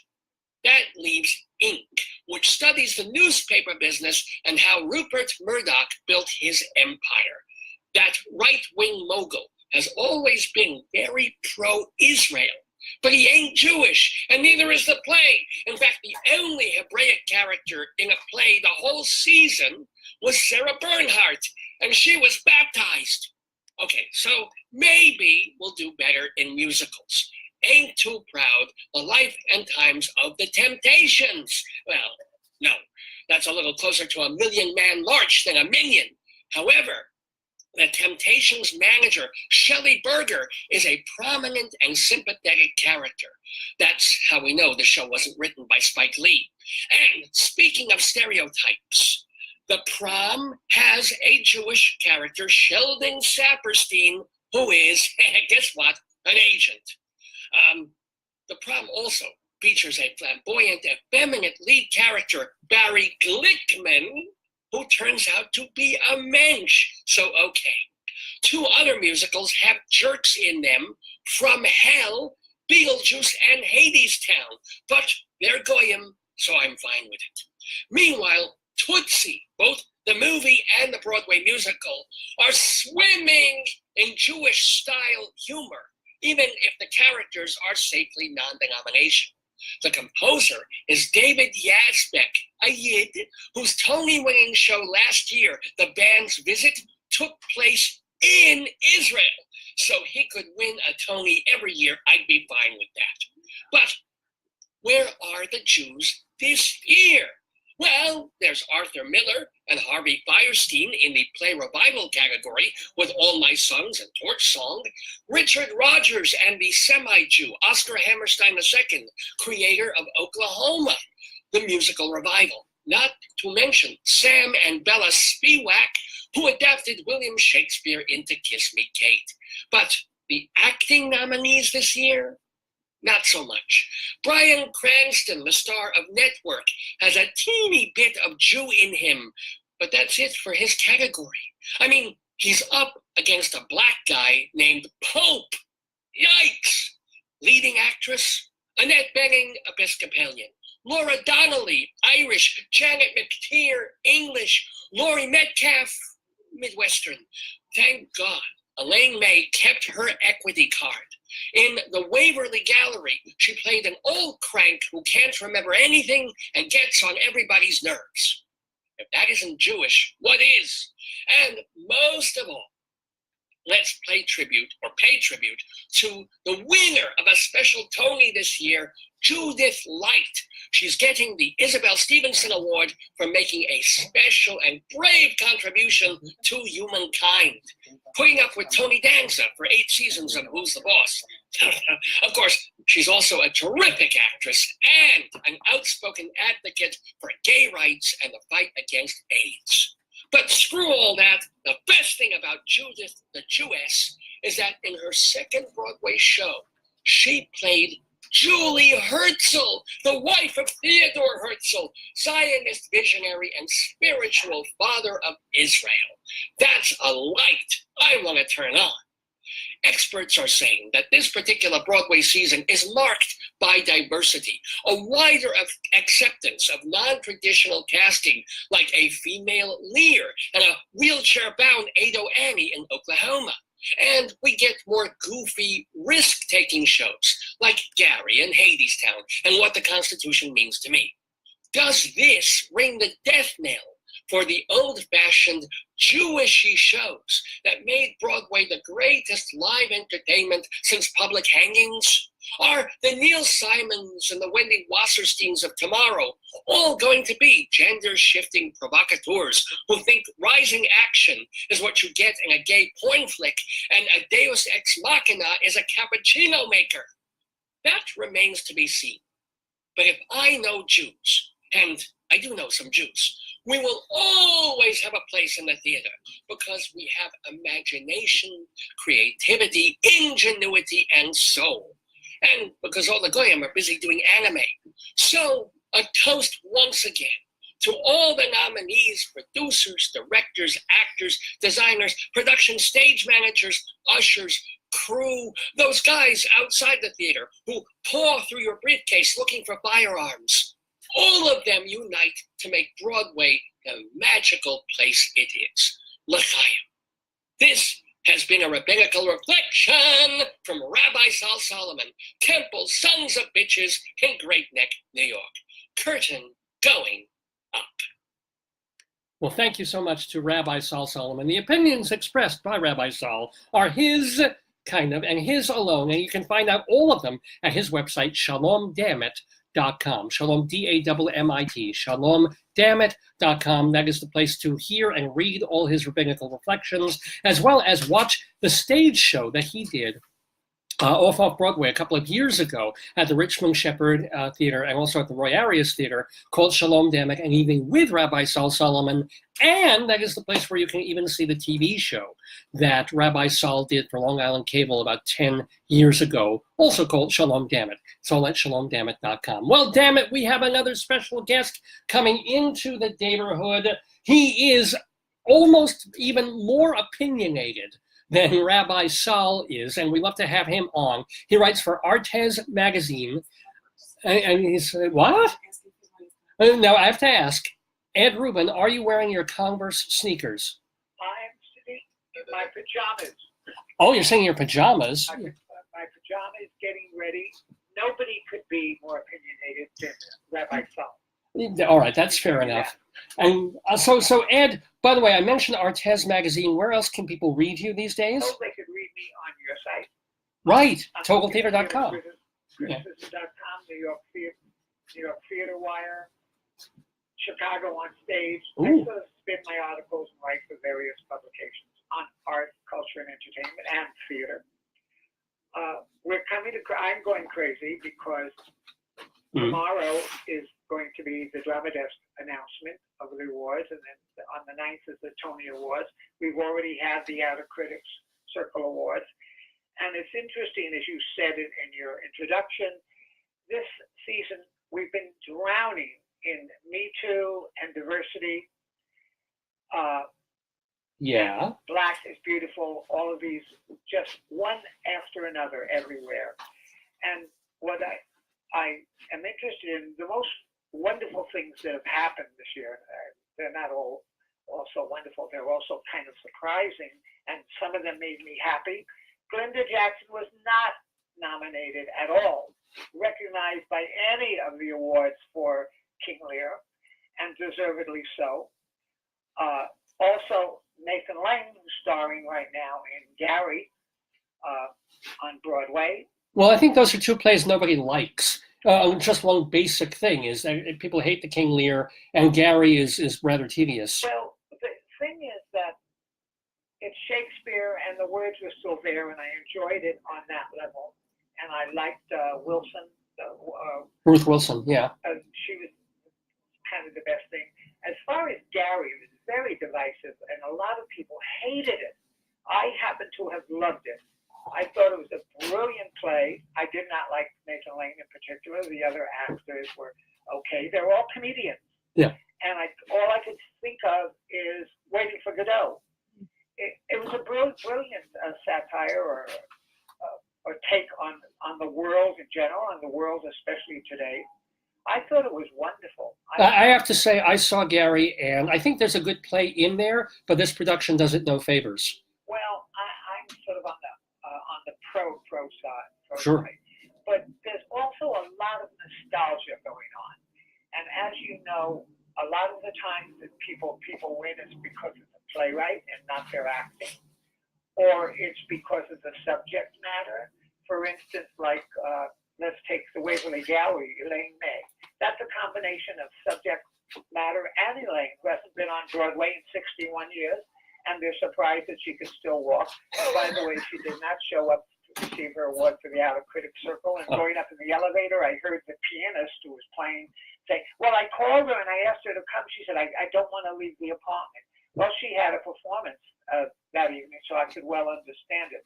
She will show up for the Tonys, no doubt. Yeah. And by the way, you know, you were talking about Glenda Jackson for King Lear. I think one of the main reasons she wasn't nominated for King Lear also was that she won last year. People were thrilled to see her again on Broadway, so yeah. But the thing is, they can nominate a second time. They didn't nominate her at all, because it wasn't a nomination. She was wrong for the part. Yeah. Right. You know, what you get is Glenda Jackson. And I knew that this was what we were going to get, Glenda Jackson. King Lear happens to be my favorite play. But speaking back to nostalgia. Sure. Andre de Shields is up for an award. He's going to win for the one of the acting awards in Hadestown. He won already. It's going to be a sweep for him. He hasn't been doing anything. He thought he was dead, his career, dead in the water. And he gave an acceptance speech. He came in a robe and it was very zen, and he went on forever, you know, thanking everybody and their mother. And he was very insecure. I found him scary in the part because he's extremely thin. And he looked like he had a wasting disease. It was scary. However, he's going to be win. Same with Elaine May. Andre, if you're still listening, the views expressed by Ed Ruben. Well, it was scary. It was scary. But what annoyed me is Hadestown got the most attention from all of the awards people. Yeah. As did Ain't Too Proud about the Temptations, which I didn't particularly love.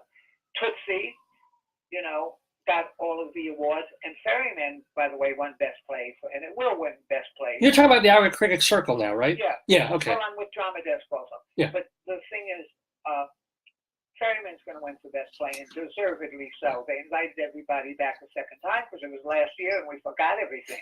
Well, I didn't forget because they're the most powerful play. Oklahoma, that's another problem. I saw it twice because the first time Ali Stroker, who's in a wheelchair, was out. Mm-hmm. I didn't like it the first time around, especially the dance that separated Act 1 and Act 2, so to speak.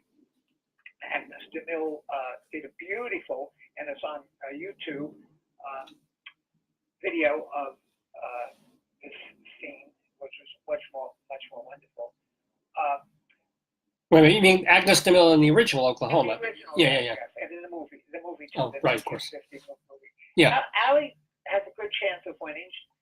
She won the award for a drama desk because you can't say no to a wheelchair. And I'm kind of, that's part of it, but it was a very inventive way of the directing the play on two. You saw that, didn't you? I did not see the Oklahoma. Yeah. I didn't like it the first time around. The second time around, I absolutely loved it. Wow! Wow! Wait, What shame? That's an amazing thing for a critic to. Yeah. Seeing Allie in the wheelchair, it's just it was so shocking the first time because it's theater in the round almost. You look across and everything is like a big gym. It's a hall where they're getting ready for auctioning off luncheons and et cetera, so you're looking directly at the audience on the other side, and then they serve intermission. They serve everybody food. they're cooking during the thing. The first time around, I didn't know, but then the second time I already was prepared. The lead actors, both actors, are quite wonderful. Again, they had, when I saw it the first time, Allie is white in a wheelchair. She was out. She was replaced by a black woman who was not in a wheelchair. Oh. You know.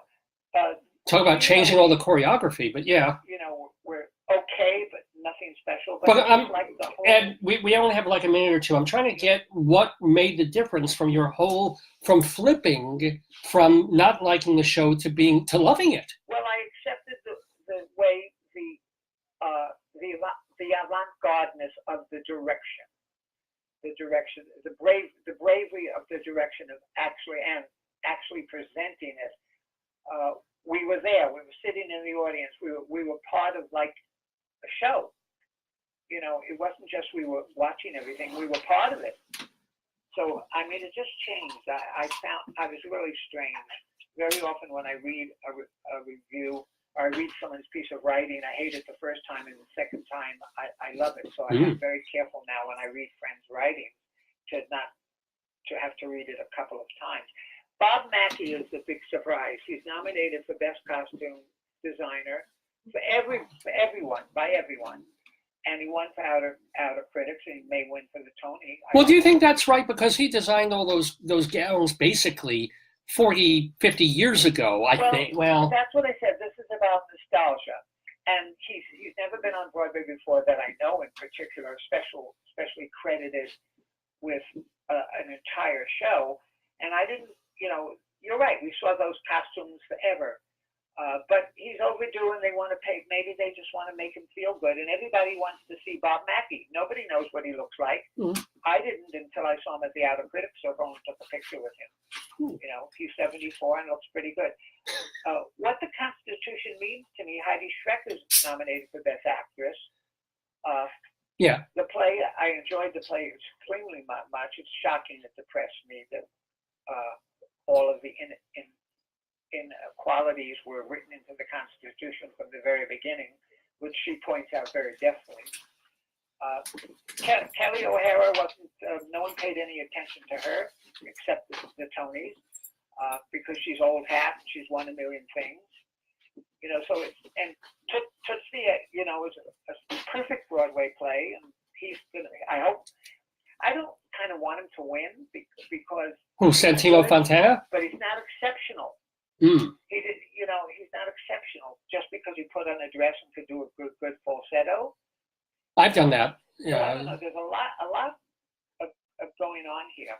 Okay. Well, Ed, we have a lot going on the show, so unfortunately, we've got to table it here. But it's always so great for you for us to talk to you on our Total Theater Tony specials. And again, people can read him in all sorts of places, including Artes Magazine and what are one of the two of the others? TotalTheater.com and TheaterCriticism.com.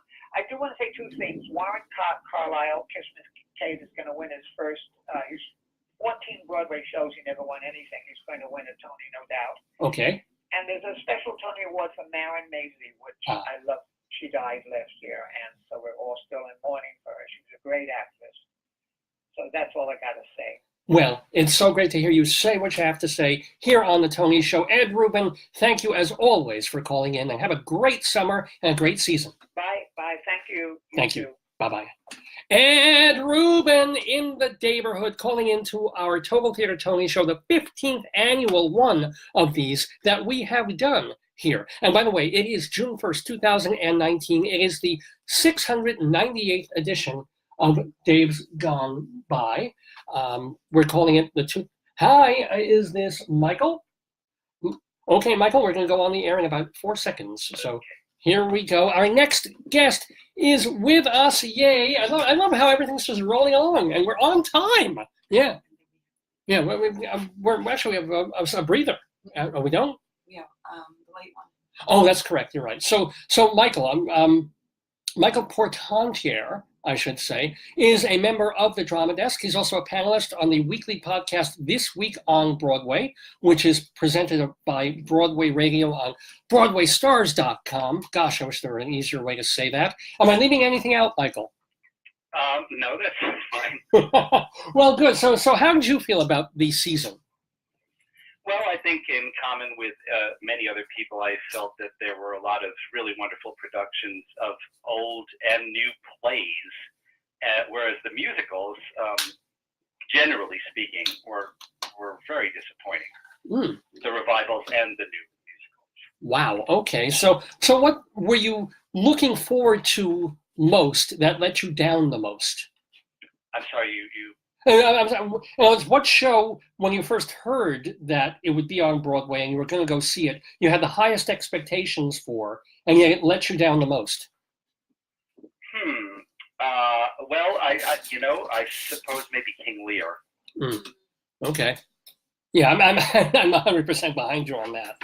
Yeah, I mean, I think that was a really unfortunate situation, combination of bad timing and a really bad choice of director. Ooh, ouch. Do you think they could have made the modernization work? Well, what was it about the King Lear for you that didn't work? Oh, well, I felt that there was no cohesive style. I thought that every actor seemed to be in a different play. And also, I don't really feel that having a woman play King Lear added anything to the play. I think there's a reason why it was written as a male character, and the relationship between a king and his daughters and his court, I would say, is very, very different from a queen. Well, but it's especially in the terms of the family relationships.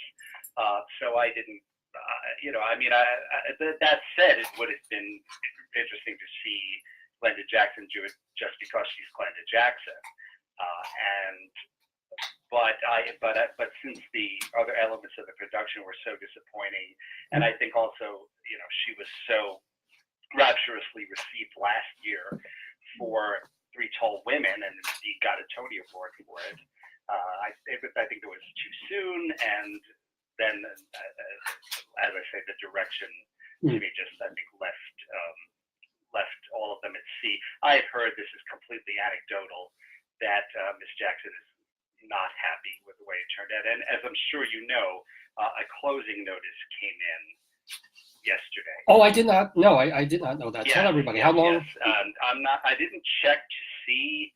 I hadn't had the chance to check to see if it had been. I suppose it must have been listed as a limited run to begin with. But at any rate, it's closing, and I don't have it in front of me. I think it said June 9th. Wow. Oh, wow. Okay. Yeah. I'm looking it over. So, it was supposed that to. did not turn out so well. It was supposed to run until July 7th, so they're closing it a month early. Okay. Also, really unfortunate decisions like doing it. I've seen King Lear done in 2 acts before with one intermission. Oh God, yeah. This this production does that, but the intermission it comes after 2 hours. Yes. A 2-hour first act, and then the second act is much shorter. So, if they wanted to do it with one intermission, it's really beyond me why they didn't move up the intermission to an earlier point reasonable story. And there is a perfect place for it. When I've seen it done in 2 acts, it's the scene where Lear and his people are thrown out into the storm. It's a perfect place to take an intermission. Yeah. But no, we got to that point in this production, and then there were 3 or 4 scenes after that. And everybody's just trying to, there's so much Shakespearean verse coming at you for 2 hours. I mean, in Network is 2 straight hours long, but that one at least doesn't feel like you're sitting there. Your bladder isn't exploding, your head isn't exploding at the same time. Well, and 2 hours, and then knowing that that's the end of it is different from knowing 2 hours and then knowing there's an intermission and then there's another hour and a half. Now, by the way, we haven't even gotten, though, to your category, Michael Portantiere, which is something that we're not going to be negative about. We're going to be positive about featured actor in a musical, which includes the theme guy for the whole day here, supposedly, Andre de Shields in Hagestown, who is a friend of the neighborhood. He was a guest on the show a few months ago. Oh, great. And Andy Grogalushin from Tootsie, Patrick Page, also in Hagestown, and 2 people from Ain't Too Proud, the Temptations musical, Jeremy Pope and Ephraim Sykes. Michael Portantiere, what are your thoughts? Well, first of all, I may be wrong, but I think it's Ephraim. I think that's how you say it. Oh, Ephraim. I'm so sorry. Ephraim. Yeah. Ephraim Sykes. Yeah.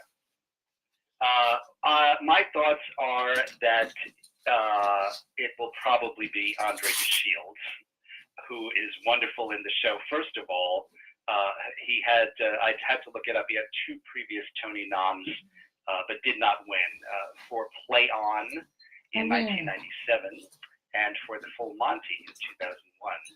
But he's certainly an honored veteran of the theater. I think, I'm not sure if it was his first thing, but he was, of course, the title character in The Wiz. And that's when most people became aware of him, I would say. And ever since then, he's been back frequently, and in good plays and bad plays, good musicals and bad musicals. And now he happens to be in a very, very, very good musical, functioning as sort of the narrator of the show in the role of Hermes. And everyone loves him in the industry, I think, and so that doesn't hurt. but I do think that he might win it just on the quality of his performance alone. I would say that Patrick Page is also very well respected in the industry. And I looked it up, and I thought he had been nominated before for something, but no, this is his first Tony nomination. He would be a strong contender as well, but maybe it might go to Andre because of the 2 previous nominations with no wins, and also I think there's a I just think that he is beloved, as I said before. Sure. Certainly, Andy Grodelution, certainly from a standpoint of the quality of the performance himself, he would be absolutely deserving of a Tony win. I thought he was absolutely hilarious in that show, and he played that character of Michael Dorsey's roommate in a way that's not that easy to play a role on Broadway. Very, very kind of laid back and naturalistic, almost like a film or TV kind of comedy. Very low key, but getting hundreds of laughs. Yes. With his his low key personality, just making these snarky little comments, things like that. Yeah, no, he's wonderful. I thought he was great. Yeah. Absolutely fantastic. And both of the guys in Ain't Too Proud, certainly deserving of nominations. I think that the ensemble nature of that show might work against both of them or either of them. I think that, to me, the only person who really, really stands out in that show is Derek Baskin as Otis. right. I'm sorry, I don't have his. I don't remember his. Let me check the playbill. Here we go. We have it, actually. Otis Williams, I'm sorry. Derek Baskin as Otis Williams, and that only because he provides the narration, like copious narration for that show. And also, if you've seen Ain't Too Proud, or if you know anything about the Temptations, part of the story is the tremendous turnover in the group over the years. That people came and people left. So there are many people who are not in it throughout, other than Derek Baskin. So I think that might, as I said, that might work against the other 2 nominees from that show. Well, let me ask you, are there any people that you think should have also been included? Let's say there were another slot for featured actor in a musical. Was there anybody else that you would have put in there? I didn't really get a chance to comb through all the shows to decide that. I know some people felt strongly about Oklahoma in a positive way, whereas I felt more strongly about it in a negative way. I have heard some people say that they thought that the actor who plays Judd in Oklahoma should be in here, but I wouldn't necessarily agree with that. Well, I don't know if you were listening before, but we had Ed Rubin just before you on the air, and he didn't like Oklahoma when he first saw it. He went back and saw it again, and then he loved it. So maybe you have to see it again to really, get over the shock of what they do to it. Oh, really? Yeah, That is so interesting. yeah. So maybe, you know. And the last question that we have for Michael Portantiere, by the way, is if you had to choose a show on or off Broadway from the whole season, what was your fave? Well, do we lose you? Yeah. Oh, you're thinking. For a moment. Yeah, there's no time to think. This is television. like what you love the most, and especially if it's off Broadway, I'd love to know. Oh, well, that's an easy answer. Fiddler on the Roof in Yiddish. Fiddler in Yiddish. Oh, what? Yeah, that was wonderful. Yeah, and I do regret that show did not make it officially to Broadway, because I think it would have. I think it would have done very, very well in the Tony nominations, and it would have helped to kind of clear our memories of the incredibly disappointing most recent Broadway revival, which I had extremely, extremely negative feelings about. Yeah, that was kind of meh. That last one that they had with he was actually out the day I saw it. It was the one with Danny Burston. When I saw the last Broadway Fiddler, Danny Burston was in it, but he was out when I saw it. So yeah, it was okay. It was a meh revival. Not great, not wonderful, but there was something special about this off-Broadway Fiddler that Joel Gray directed, by the way. And it's been very special having Michael Portantiere back in the neighborhood. Remember that you can read him actually, are you writing for anywhere, or are you just doing this week on Broadway podcast? I am doing occasional off-Broadway reviews for Talkin' Broadway as well, but for the most part, it's our audio podcasts on BroadwayStars.com. This week on Broadway every Sunday. This week on Broadway, and who are the other who's on that show as well? I'm sorry. Who are your co-star? Who else is in that show? James Marino, who runs the site, and Peter Felicia. James Marino and our old friend Peter Felicia, who, by the way, is a playwright, and he has a show going up that just moved to off-Broadway. So congratulations to him as well. And thank you, Michael. I want to wish you a very happy Tony season and a very happy season ahead. And thank you again for calling into the neighborhood. You're welcome, Dick. See you soon. Thanks, man. Bye-bye. Bye. Okay, we are doing the Total Theater Tony Show. It's 7 minutes after 11 Eastern Time. We've had so many guests already and so much fun talking about all the different categories of the Tony Awards and, of course, the Broadway season. We have a few more coming up because we're here until noon or so. Yeah. And then we have our next guest that, homegrown. How can you beat it? Okay, she's ready. We have our next guest. We're going to get her right on the air with us. Now, this is a person that I have known for, probably 3 decades now. You can see her every other week on cable television on Two on the Aisle, the long-running theater review show co-hosted by our friend Charlie Gross. You can see it at mnn.org. We heard from Charlie earlier in the show. Now we get to hear from his co-host, Leslie Hoban Blake. How you doing, Leslie? I'm doing okay. Thank you, Dave. I have a bad toothache, but we'll get through this. Ooh, a bad tooth. That's. Are you getting that treated? It's been keeping me down for a while. Oh, I'm so sorry to hear that. Never away from the theater. Always managed to do that. Yeah. Well, yeah. So how did you feel about the season overall? Overall, I think it was a very interesting season. That's a stupid way to put it, of course. I was pleased with the season overall. Okay. But I'm including the off-Broadway season as well as the on-Broadway season. Oh, so what did you really like off-Broadway this past year? What did I really like off-Broadway? Off-Broadway, yeah. Slave's Play down at New York Theater Workshop. I thought it was extraordinarily and invigorating in terms of making people think and talk about it. Another play by the same writer, Daddy, which was not quite so successful, but again, a young man to watch.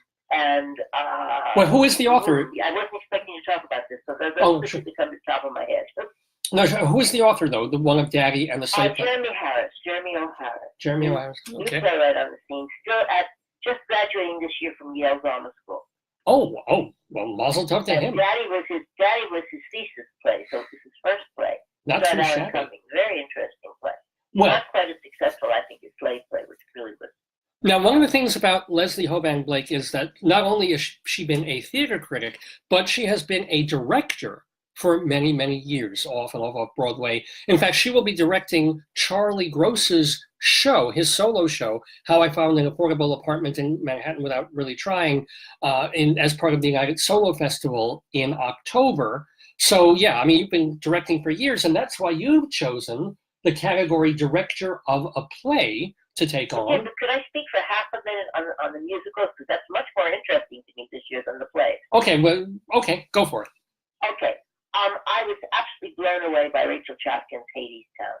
I think it's a radically new way of approaching a musical, and that's including the fact that she did Comet a couple of years ago, which, you know, the wonderful Dave Malloy play, and that was radically new at the time. But Hadestown, I think, is just a brand new piece. Did you get to see it, Dave? Yeah, I liked it very, very much. Okay. Yeah. And then everything else, and then Danielle Fish's Oklahoma, to me, is a student thesis production of how to update a classic.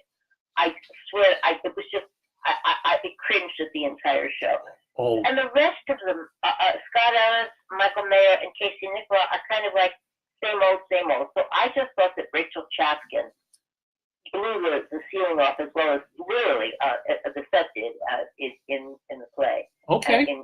In terms of musicals, and I was really very excited about it. So I will now go back to Director of Play, which I know is Let me read off the nominees. The nominees for Director of a Play are Rupert Gould for Ink, Sam Mendes for The Ferryman, Bartlett Sher for To Kill a Mockingbird, Ivo Van Hove, Network, and George C. Wolfe for Gary, a sequel to Titus Andronicus. Leslie Hoban Blake, your thoughts?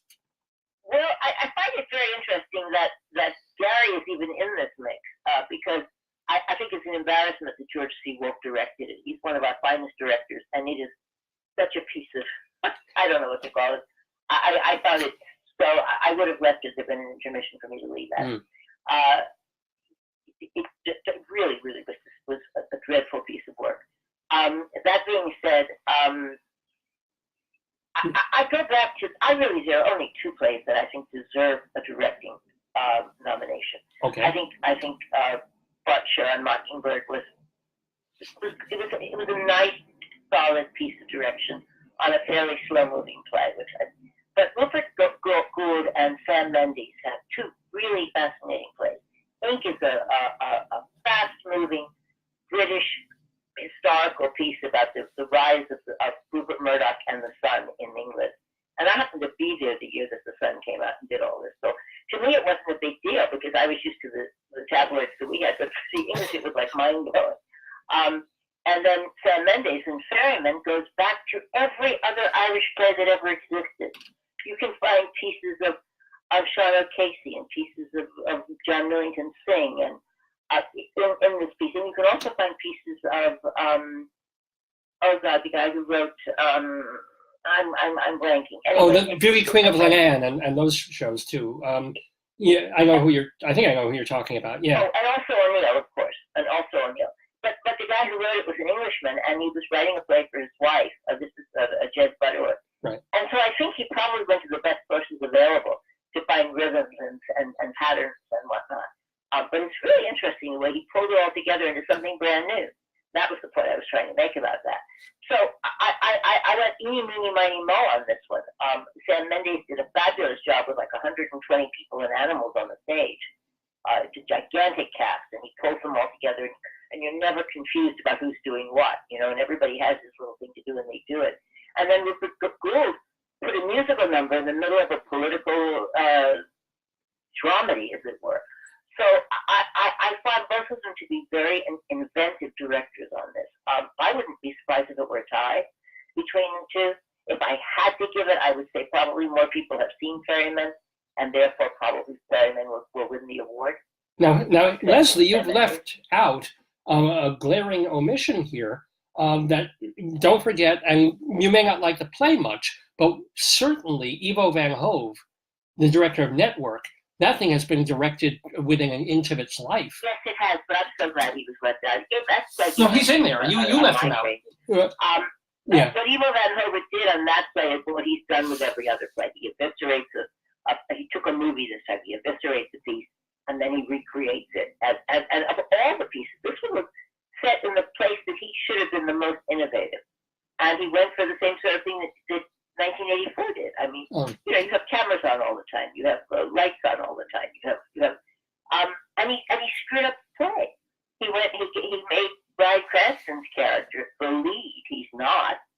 As much as we love him for yelling, I'm mad and I'm not going to take it anymore. He's not the lead character. The lead characters, William Hogan and Faye Dunaway, in an inappropriate love affair and a power struggle. That was the lead part of that movie. Fair enough. But this is the side with two inappropriate actors. So, I'm sorry. Well, yeah, but I mean, that's the director's prerogative and the playwright's prerogative. People complain that they don't change movies enough when they turn them into plays and musicals. This was a choice. Obviously, you have a star. If you want to give him points for changing it, fine.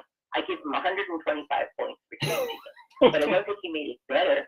I don't think he made it interesting. Now, was there anybody left out of the category that you think should have been in there? Any other directors that you would have put on this list? I would have liked to see Lila Newberger get in there for Waverly Gallery. And the problem with that, I think, is that it's such a warm inside family drama that it was played internally, and so there was nothing splashy, nothing flashing, but so real. I mean, the flashiness was, of course, in the performance by Elaine May, which was an astonishing performance for anybody, much less a woman of her age.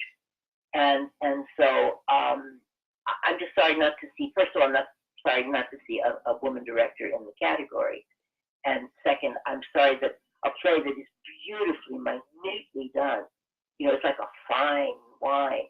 And I think it was overlooked because it wasn't flashy enough. And it was also in the fall. I think if Waverly Gallery had opened in the spring, it would have been a little bit more of a contender, as it were. Well, I think you're right about that. I think that has to go head over heels as well in the musical category. I think it got remembered, but it didn't get remembered. I know exactly what you're saying. Now, speaking of memories, let me ask you one more question while we have you, Leslie Hoban Blake. I still have my memory. Yes, go ahead. Well, since you've been a director for so many years, do you have a certain, I won't use the word ethos because it sounds pretentious, but is there some particular basic thing that you keep in mind whenever you take on a new show that you're going to direct? Well, the first thing is I have to understand it. I've turned down plays that I haven't understood, and then I've seen other people do them, and I go, oh, that's what it was about. You can really get a play that comes across your desk, and for whatever reason, it does not sing to you or speak to you, whether it's a musical or a straight play. And if it doesn't, I know enough not to try to do it. I can tell you what I don't do rather than what I do. Okay. I'm surprised sometimes at the plays that do grab me, because sometimes they're very I don't want to say sexual word there, but they're very hard hitting, and I go, wow, I really get that. I want to do that one. Or sometimes they're just very interior. There's no specific ethos, I don't think, other than if I don't get it, I can't do it. Well, that's right. Well, we are thrilled to get you every year in the neighborhood, joining us for the TotalTheater Tony special. I do these segues, I know, but thank you, Leslie. It's always a joy to talk to you, and I wish you. First of all, I wish you when you're getting your tooth done. It's not a question of that. This is a problem with the sinus area, Ooh. And it's larger than a simple tooth thing. It's been going on for a couple of weeks, and I wish if they could just pull the damn thing out, I would say do it. But it's not the tooth. It's you don't want to hear this. Well, feel better. It's painful. I'm in pain. Man. I look forward to seeing you in Joyce in August. That sounds great. Thank you, Leslie. Happy Tony time. Bye. Bye-bye. Leslie Hoban Blake, ladies and gentlemen, in the neighborhood as part of the 15th annual TotalTheater Tony Show with me, Dave Lefkowitz, my darling and adorable wife, Joyce, who's been helping me just coordinate the show. It's not like I'm pushing her off camera. She likes to help and be part of the show, but not a visual presence on the show. So I thank her so much for that. And I thank so many people for tuning in, by the way. Frank and Jeffrey and Benjamin from my elementary school. And Zach, who we will be talking to later. And Raymond and Francis and Marcus and all the folks who've given us thumbs up and hearts and just tuning in and getting other people to tune in on this June 1st, 2019 for the episode. We have a few minutes, so I'm going to get back to the timeline. Remember this? This is, or do I have to do the quiz again? Where's quiz part 2? I forgot to mention that. Well, let's do a little more timeline and we'll get some quiz questions later. But here we go. getting back to the shows that opened in the 2018-19 season on Broadway. In late September, a comedy by Richard Bean opened. Who's Richard Bean? He's the guy who wrote One Man, Two Governors that made James Corden kind of a star in America before he went on late night. So Richard Bean had another show come in, not as big a hit. It was called The Nap. Manhattan Theater Club staged that at their Samuel J. Friedman Theater. And it's all about this snooker champion. Don't call it pool, but about a snooker champion who goes back to his hometown, but there's all sorts of complications with gangsters and his family. It was kind of fun. It was called The Nap, because the nap is the actual surface of a snooker table. Who knew? So that opened in late September. Stephen Susskind, writing for New York Stage Review, says, and he really liked it. He said, Richard Bean doesn't simply offer a barrage of jokes. He plants them, marinates them, and then finally allows them to burst forth. It's easily the funniest play on Broadway. And then opening in mid-October at Studio 54, a play called The Lifespan of a Fact. Speaking of, we had two plays really about journalism and questionable journalism, or at least questioning journalism. This was one of them. It's by Gordon Farrell, Jeremy Carrican, and David Murrell. It was based on an essay beforehand over a story that was published in a newspaper, and it was generally true. But some of the facts have been tinkered with. At what point does a story no longer be true? Or at what point is it a better story when you're fudging the details a little? The cast of this show, which I wish I'd seen, was Bobby Cannavale, Daniel Radcliffe, and Cherry Jones. Not a bad lineup. Zachary Stewart, who hopefully we'll be talking to shortly, from Theatermania, called the show At Stake is the very notion of truth as it applies to the news. And Victor Gluck of theaterscene.net said it was delightful and thought-provoking lifespan of a fact. And then we've been talking all about this one all show long. On October 21st at the Bernhardt B. Jacobs Theater, The Ferryman, Jez Butterworth's play, probably the favorite to win the Tony for Best Play, directed by Sam Mendes, all about an Irish family and the troubles that come back to haunt them. It's kind of like Godfather 3, where they pull the Pacino character back in. There's a body. It was found in a bog. They've dredged it up. What happened to that dead person? And it affects all, like 24 people on stage. It is, in my opinion, a true great play. Ben Brantley of the New York Times says, by the end of this magnificent drama, Jez Butterworth has connected the contradictions with a skill that takes the breath away. Absolutely true. And then we've also been talking about the Waverly Gallery. Oh, this makes a pretty good segue here.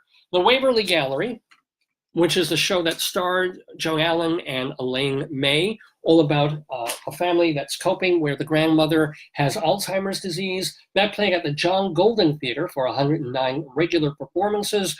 Charles Isherwood, who used to write for the New York Times, now he writes for Broadway News. He called the show superlative, feels even more delicate and unmistakably moving 20 years after its debut. Well, this is a good way of getting back into the quiz section, if I can find it. I can find the paperwork for it. Of where do I have it? Well, it's somewhere here amid the papers, because I was giving people a chance. Here it is, to win this book, this souvenir book for the Broadway play, The Waverly Gallery, the revival of the Kenneth Lonergan play. If you want to win it, we asked the question before. I'll give you one more chance. I'll say it again. You have to answer this trivia question correctly and email it to me, davesgoneby@aol.com. davesgoneby@aol.com. Yeah. So you have until 6 p.m. tonight, so you can think about it, Google it if you want to, or you might just know the answer. Send it to me, and then all the people who get the answer right will go at random, choose one, and then we will mail you this copy of the Waverly Gallery, the booklet. It's a book of, by the way, it's not the script, it's pictures and information about the show, about the play, full color. There's Elaine May, there's Joan Allen, there's the whole cast, lots of cool stuff in this book. So here's the question again.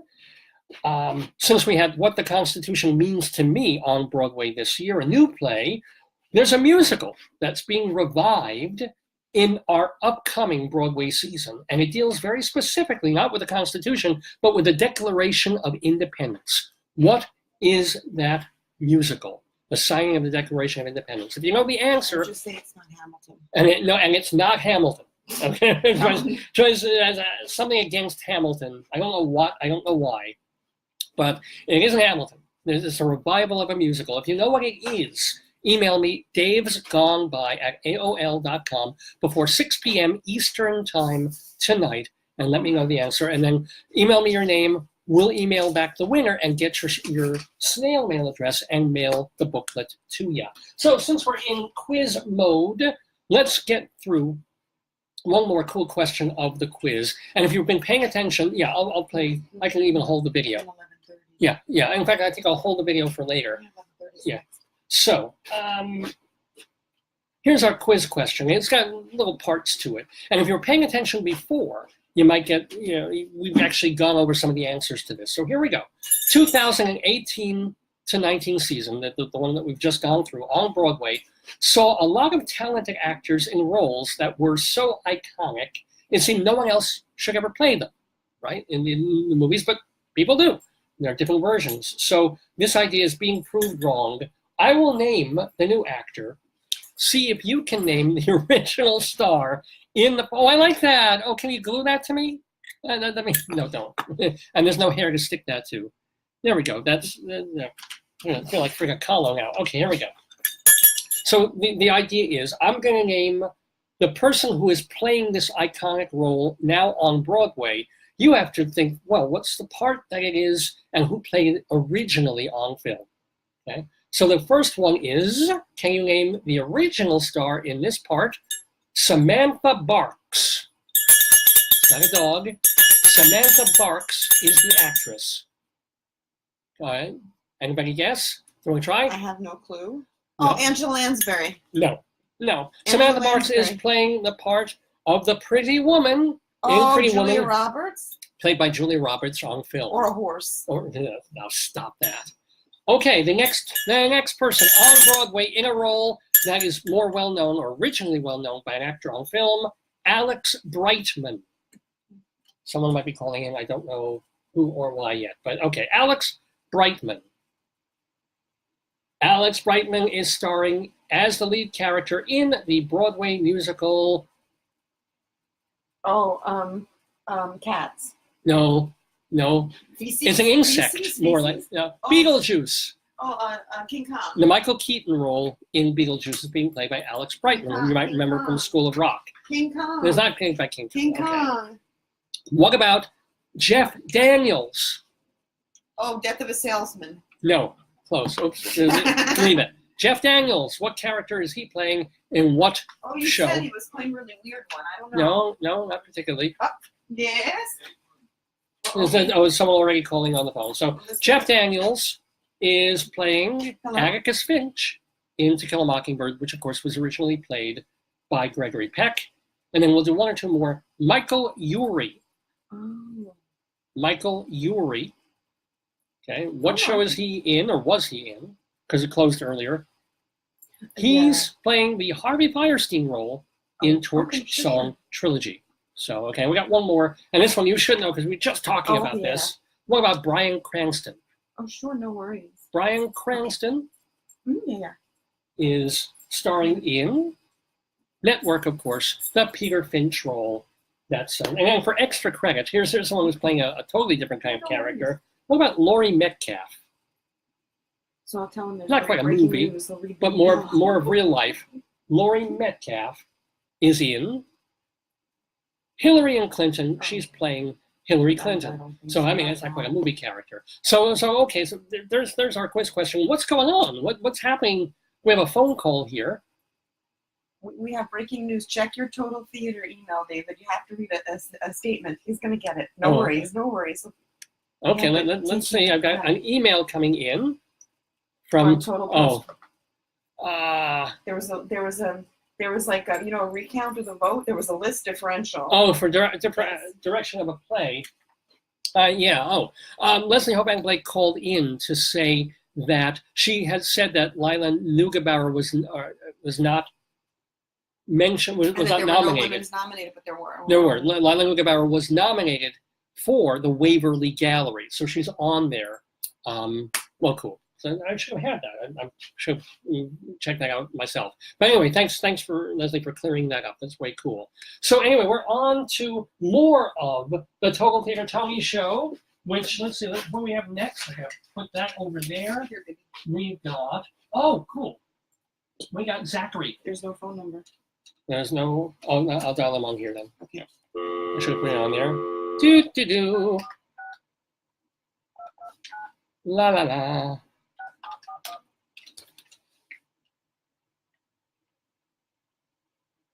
Hello. Hello. Oh, there we go. Let's see. Give me a moment, please. Hi, Zach. This is Dave from Dave's Gone By. How you doing?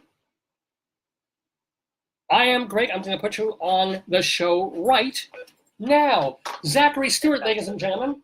Welcome. Oh, can you hear me? Yeah. Hey, how are you? Let me just give you an intro here. He is the chief critic and features reporter at Theatermania.com. So pretty major fella. He's also a Tony voter. And he's also a playwright and director. His plays have been done at the Players Theater, the Connolly Theater, and the 45th Street Theater. He comes from my alma mater. He's got a BFA from NYU. So welcome to Zachary Stewart. How you doing? I'm quite well. It's so good to hear from you this morning, Dave. You too. So how did you feel about the Broadway season overall? I think it was a very strong season. You know, we spoke last year, and among the plays, there were very few new ones. On Broadway last year, there was the big gorilla in the room was, of course, Harry Potter, which I don't think anybody would argue was a brilliant work of drama, but it was a fun play. It was a really decent play. Mm-hmm. The Drama Desk last year nominated no Broadway play in its best play category. Wow. But what a difference a year makes. We have 13 new plays on the Broadway season this year. So only 5 of them, of course, meant the cut for the best play category. Well, let me read the nominees out, and then we can also talk about maybe 1 or 2 that you feel should have been nominated but weren't. But the ones that were for best play of the year on Broadway, those include Terrell Alvin McCraney's Choir Boy, Jez Butterworth's The Ferryman, Gary, a sequel to Titus Andronicus by Taylor Mack, Ink by James Graham, and Heidi Schreck's What the Constitution Means to Me. So those are the nominees. Your thoughts about them first? Yeah, absolutely. I think this is really a contest between 2 of these 5. I'll go through the 5. I'm sure you've already spoken about a few of them on the show. Sure.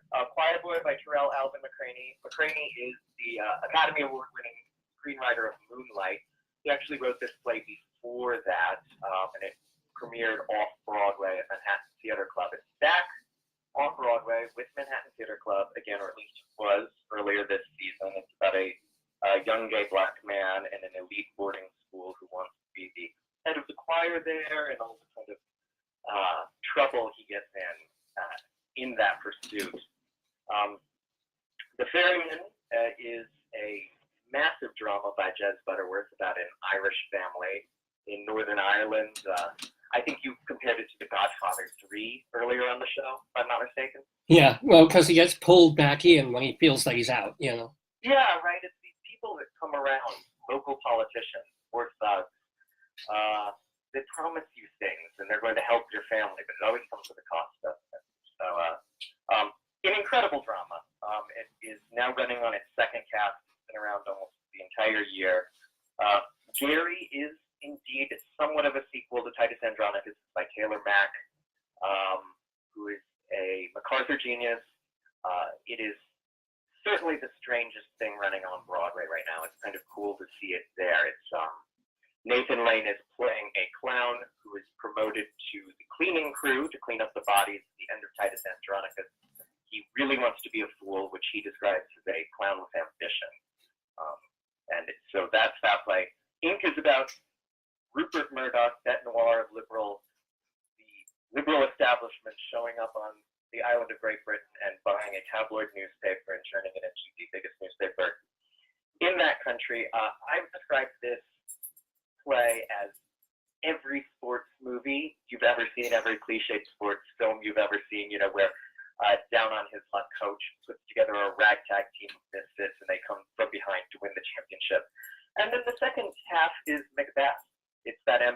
catching up with Larry Lamb, who was the editor-in-chief of the Sun newspaper in Great Britain. And then What the Constitution Means to Me by Heidi Schreck, it is her recreating, in a way, the speeches that she would give at American Legion Hall when she was a teenager. And she gave these speeches as part of oratory contests. And the prize money that she won actually paid for her college education. So she's going back and revisiting those speeches, but perhaps with a little more wisdom as a woman who has lived several decades as an adult in America. And she talks about how the inequalities between men and women were actually there from the beginning in the Constitution, and that equal protection under the law in the 14th Amendment has often not actually applied to women. And so people get really engaged in this. He ends the play with a debate with a young woman of color, where they're essentially debating, should the Constitution be abolished and rewritten? And people get really, really invested in that. It's kind of exciting to see people engaging civically like that in a live theater venue. So when it comes to this category, the big competition is between the Ferryman and What the Constitution Means to Me. And I think the Ferryman has the edge. You think you'll win? Is that your preference? You seem partial, though, to Constitution, or which? Oh, how did you know? Yes, I actually do think I'm going to vote for Constitution, simply because I love that it really is so much smaller, and but I love that it really pushes the idea of what a play can be. You know, when you look at it, it really doesn't look like any sort of play that you've ever seen. You know, it is the author up there speaking directly to you in a very earnest way, and there's an element, it is actually highly scripted, but there's an element of it that feels unscripted, like we're just meeting in a room to talk about the Constitution. And I just love that it's on Broadway and that people are responding to it so well. I do think the Ferryman has the edge simply because it looks more like a traditional play, and within the parameters of that, it is really impressive what they're doing. I mean, we never see plays like this on Broadway. It has 21 actors. And that includes an army of children that are constantly rotating. They have an infant on stage. Apparently, the logistics behind making that work are quite impressive. There's live animals. It's a farm. You know, this is supposed to be a farm in Northern Ireland that they're putting on stage. And you really see this space teeming with life. And the fact that the producers have been able to put that together, I think, is a huge achievement. And if it wins the Tony for Best Play, we'll see more risks being taken like that in a time when plays are tended to get smaller and shorter. Ferryman is over 3 hours long. It's just exciting to see a play like that on Broadway now. Now, can I ask, we're talking to Zachary Stewart, by the way, of Theatermania. Those are the nominees for the Best Play category. Is there, if there was another slot available?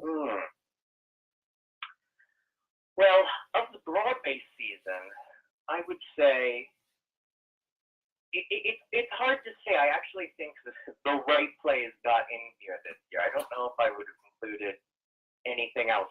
Maybe Lifespan of a Fact, which is another kind of form-pushing play. At least it considers the role of fake news and the truth and what is facts and who gets to determine what counts as a fact and what doesn't. This is Daniel Radcliffe and Bobby Cannavale, Cherry Jones earlier in the season.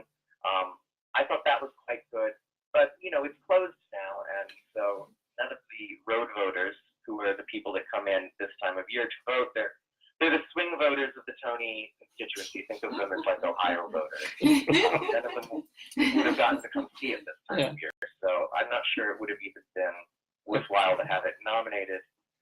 If I could choose from the entire breadth of New York theater, not just Broadway, I would probably have included this year's Pulitzer winner, Fairview, in that list, which is a pretty incredible play that's coming back to Brooklyn at Theater for a New Audience this summer. And this is a play that starts off as a kind of fairly standard domestic drama, and then layers are added until it kind of spins into something completely different. It's a pretty extraordinary play as well. And maybe we'll see it on Broadway in future seasons. I mean, now that we have shows like Constitution and Gary on Broadway, I don't see why not. Can I ask, what are you most excited about, aside from them bringing back Fairview for people to see it at the Polanski Center in Brooklyn, but what excites you about the season coming up? Oh, geez. I didn't think to ask, but I'm asking it now. Coming up, well, you know, what I have to think about is it seems like Laurie Metcalf has a residency on Broadway, and so she's going to be coming back this time next year to be in Who's Afraid of Virginia Woolf, which I think is a play that is always excellent, and it's particularly excellent with great actors, and I can't wait to see Martha, see her play Martha on the Broadway stage. She may not win a Tony this year for playing Hillary Clinton, but even without knowing her competition, next year in the category, I'm sure she'll be nominated, and she would definitely be the one to be in that role. Well, it would be hard to beat this man, Zachary Stewart, for contributing his knowledge, his joy of the theater to our broadcast. So we can read, obviously, all your reviews in Theatermania.com. You are the chief theater critic for, and features reporter as well, for Theatermania.com, and have been for how long? Oh, well, I've been chief critic since 2013, so it's been about 6 years, but I've been working at Theatermania for about 13 now. Wow, congratulations. Are you readable anywhere else or on any podcasts, or is everything Theatermania? No, I'm pretty exclusively there right now. I write about 150 reviews every year. You can see them all for free. You don't need a subscription at Theatermania.com. Theatermania.com is the place. And thank you so much, Zach Stewart, for joining us in the neighborhood on the Tony Show. Thank you, Dave. It was really a pleasure speaking with you this morning. Likewise. Bye-bye now. Thank you. Zach Stewart. Oh, we've had such wonderful guests on the show, haven't we? I mean, it's just been smart people. Cerebral, very smart. But they're not boring. No. They care and they share. I'm also dialing while I'm talking, which is probably not the best thing to do, but that's what I'm doing. A lot of passion for the theater. And yes, we have Roberto and then Eva. Yeah. What's kind of cool is our next guest is not from New York at all. So hopefully he's going to be there. Kind of early where we're calling him. I know this is the number. Oh, please pick up, man. This is when we said.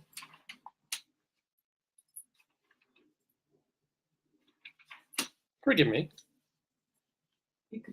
Well, I'm going to leave a message here.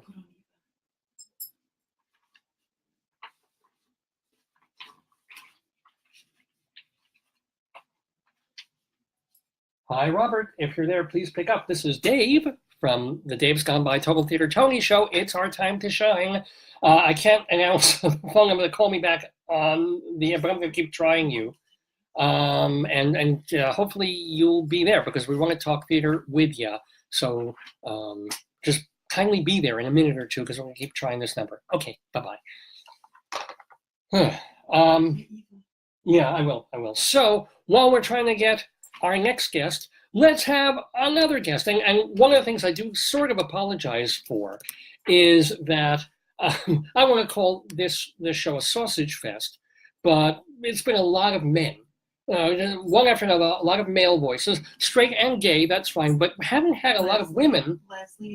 Leslie and Eva, but compared to like 10 men who've been on the show. I will say there were a couple of people and women who've been on the show in the past that for various reasons couldn't take part in the program today. We tried to have more of a balance of men and women in this Me Too era, and that just did not work out. As a matter of fact, I want to give shout outs, or at least I will, well, I might as well do it now, to some people who couldn't be part of the show, like our friend McCall Jeffers, who's been on the last bunch of shows, and also Tomas Gentile. We're asking him to be on the show. He hasn't been on before, and they're dealing with health issues that have kept them from taking part. Some other folks who've been with us haven't been able to. One of the cool things, though, is our next guest who's been with us for many years. Her name is Eva Heinemann. Now, she can't be on with us live on the phone because,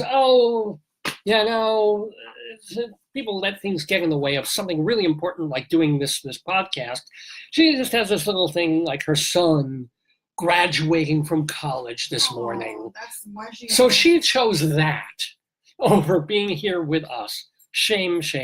But Eva being Eva, God bless her, she is with us more than in spirit. She pre-taped her segment.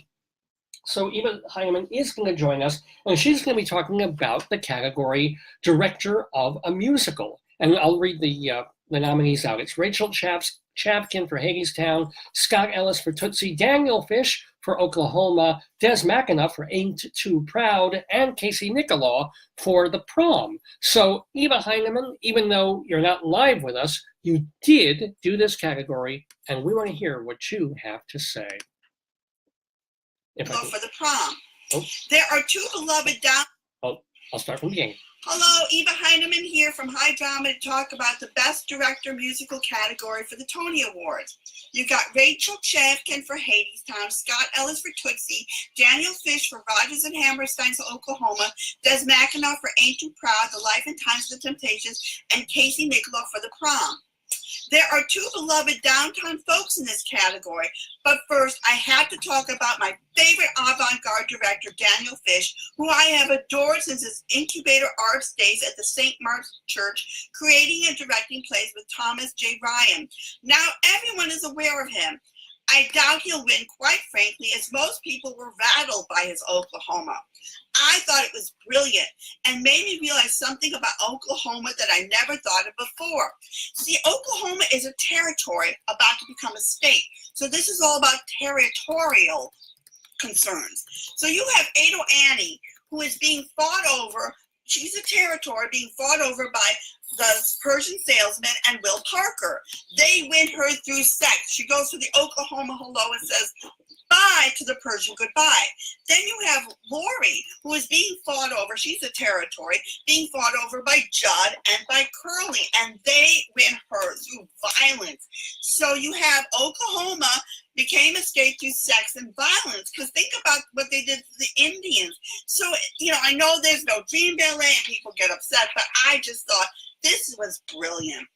The other downtown director that came to everyone's attention last time was with The Great Comet is Rachel Chapkin, who is now heading Hadestown, which is Anais Mitchell's version of the Orpheus and Eurydice and Hades and Persephone love story with an incredible cast.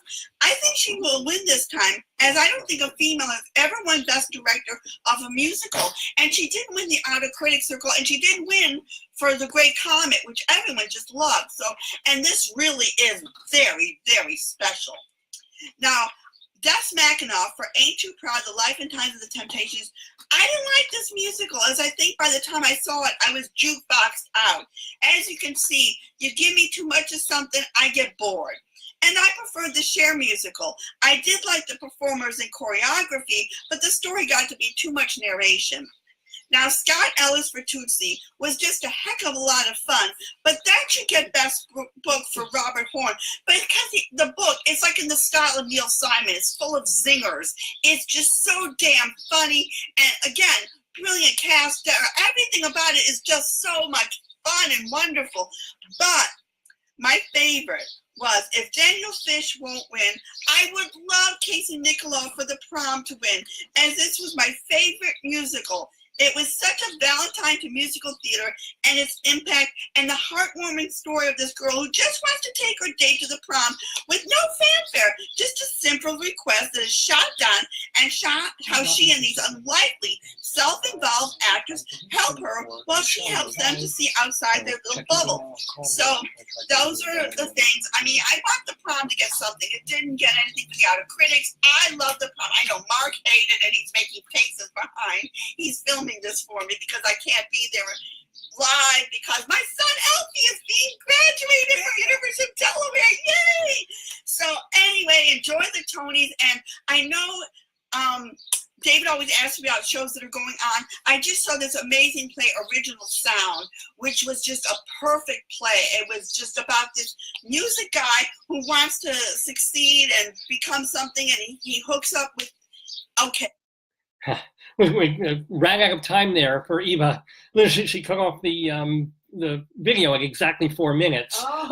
We could have used you now to fill time. That's the secret. But the wonderful Eva Heinemann, and remember, you can watch her in a very, very lively theater review show on Manhattan Neighborhood Network. It's called High Drama. And get it, high, like high with an exclamation point, High Drama. She's been doing it for many years. If you want to find out more about it, you can go to her Facebook page, which is High Dramas. She adds an S for the Facebook. So it's HIDRAMAS, High Dramas on Facebook to find out how you can watch episodes of the show. I imagine, I don't know if she puts them on YouTube or whatever, but it is watchable on Facebook. Eva Heinemann, thank you so much, and mazel tov to both you and Alfie. I've known, my God, I knew Eva years before Alfie was even a speckle, what do they call it, in her eye? She was a cell in her ovary. Yeah, as my wife says before, Alfie was even a cell in the ovary. So mazel tov to her and to Alfie, and congratulations on that. Well, we've had so many fabulous, fantastic, wonderful guests in the neighborhood as part of the Dave's Gone By Facebookio Podcastio Programmio of the stream. It was like rapid fire. It was like Jeopardy. Boom, boom, boom. Just people calling in, because when I pre-record these things, and then people start talking for 10 minutes, 15, 20 minutes because it gets so exciting. It was like fire lightning round. Yeah, we're actually early, and it's 10 to noon. So I'm going to do a bit more of the Broadway timeline. You didn't do the quiz. You skipped the things you skipped were like the got a little more of the quiz and so much more of the Broadway timeline. So let's hear just a little bit of the Prom, because we haven't really talked about that one, and that's got a real groundswell of support, maybe not as much among the critics, but a lot of audiences kind of like it because it's got the heart in the right place, and it's kind of a fun show. Here's Beth Level. She is Tony nominated with The Ladies Improving.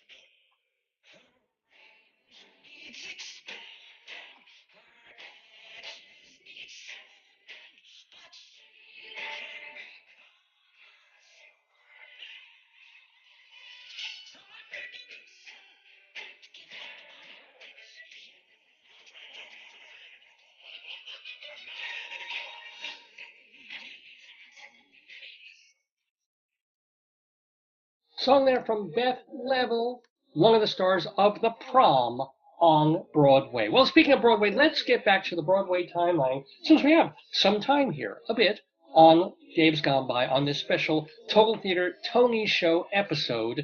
We're just trying to, we had all our guests, everything came just through, but no, I think we're going to have to give up on our last guest that we were hoping for. It's okay. I got to thank all the folks who've called in so far. But let's really zip through the other shows that opened in the 2018-2019 Broadway season that ended just a couple of weeks ago. The shows that were up to be nominated and awarded by the Tonys. For example, on November 1st at the Hayes Theater, Torch Song, which played off-Broadway last year. It was a revival of Harvey Fierstein's Torch Song trilogy. He kind of squeezed the 3 one-act plays together. The Torch Song Band. Everything has to end having like Ferryman, Torch Song. Everything's going to end in man this season. Yeah, come on over, because you can be part of this now. We're relaxed. This is more the relaxing portion of the show. But that was harder than the treadmill. Michael Urie starred, and Mercedes Ruehl played his mom. Although that's more a Harvey Fierstein voice than a Michael Urie voice. Moises Kaufman directing. And then on November 4th, a serious drama that nobody's really been talking about called American Son opened on Broadway by Christopher Damos Brown. A pretty captivating, gripping show. Nominated? It was not one of the nominees, and this is another show that might open later in the season rather than opening in November. Do you think, why didn't they bring Fiddler in Yiddish on Broadway? So not the Jewish Museum, but like an immigration museum. Yeah. And then they decided to move it to Midtown West to a nice, and there's an intimacy of having it where they have it. And also, I mean, we're talking about new Yiddish repertory theater. They don't have $20 million. Monies, yes. So it would have been a whole different kind of a show if they had to bring in Broadway backers. Spielberg could pay them. It probably it would be nice to see on Broadway, but I think it's just fine where it is. Yeah. But then it could get a Tony. It could, but it could also get a drama desk or other. Well, it wasn't. It didn't. Maybe because it played months ago, before it moved from downtown. I'm not sure. That's weird. I'm not sure. Yeah. I think it did win some kind of award. In fact, I think I noted that the Fiddler won something. pardon me, well, It's above your head, point. musical, it actually won musical revival at the Outer Critics Circle, Oh, nice. beating Kiss Me Kate and Oklahoma That's on rude. Broadway, yeah. So anyway, American Son opened on November 4th, directed by Kenny Leon, and the basic premise of the play, it all takes place in a police station. This woman has been called in, and her ex-husband has been called in as well, because their son, who is mixed race but black, has been pulled over in a traffic incident, but they can't get What's the any year? What's the information, modern, like Contemporary. right now. And so to even just get information from the police of what's happening to their son year? and whether things have gone horribly, horribly wrong, which you wait 95 minutes to find out. And you know, I'm a little surprised this play didn't do better in terms of nominations, because it was definitely worth seeing. American Son, with Kerry Washington and Stephen Pasquale, and I thought a wonderful supporting performance by Eugene Lee as an older African-American policeman who comes in later on, and he's very avuncular and he's very like take charge, but in a nice-ish way. That's But the also voice he's of- part of the the problem. voice of reason. Yeah, and except there's no reason Does for he the do a parents to be bad- reasonable. Does Yeah? he do a bad thing? The guy you said, He doesn't do anything bad, but he doesn't. but help. he's part of the blue wall, as it were. Well, the system, of course. Yeah. And then, a very different kind of a show, opened on November 8th, King Kong, opened at the Broadway Did Theater that get on any Broadway. nominations? Well, all design stuff. Oh, tech, like techie. Yeah. Because people did not like the play at all. I thought the book was really stupid. I think the score wasn't as bad as people said it Is was. it the same premise? Like favorite? It's King Kong. Yeah. This actress is hired to go film on Skull Island with a special co-star. And then they decide to bring the co-star back to New York and chain him up and make him a sideshow attraction, and things don't go well from No there. kidding. Anyway, Putting it mildly. Variety's Frank Rizzo called the show a thrill ride with a lot of mishmash elements. But when that ape is on there, I'm telling you, the show is thrilling. It is worth. Wow. You see that gorilla on stage, you're just like, Do holy. you think it's crap. real when you see it? No, you know it's like a real monkey. No, but I wonder if like children would think it's real. Well, it would be. I would not bring under like 7 years old to this. Oh, they'd freak It would out. totally freak. I mean, they'd be excited. Yeah. And if you told them beforehand, yeah, it's just an ape that's being handled They with strings, scream. but it's no, It's not a machine, it's a string. it's probably 200 strings that are being pulled to control the Then they facial should wait features. for It's that. extraordinary. It's really extraordinary. And then, again, to a totally different kind of a show, a one-person comedy, almost stand-up comedy, but with a theme and a story behind it. Mike Birbiglia with his show, The New One, that opened at the Court Theater in mid-November. All about, he's living with his girlfriend in New York, a perfectly fine life. He's a stand-up comedian, a writer. He goes all over the place and has appeared in a couple of movies as well. He was in, the movie with Amy Schumer. I'm sorry, I'm forgetting what it was. But anyway, everything's fine.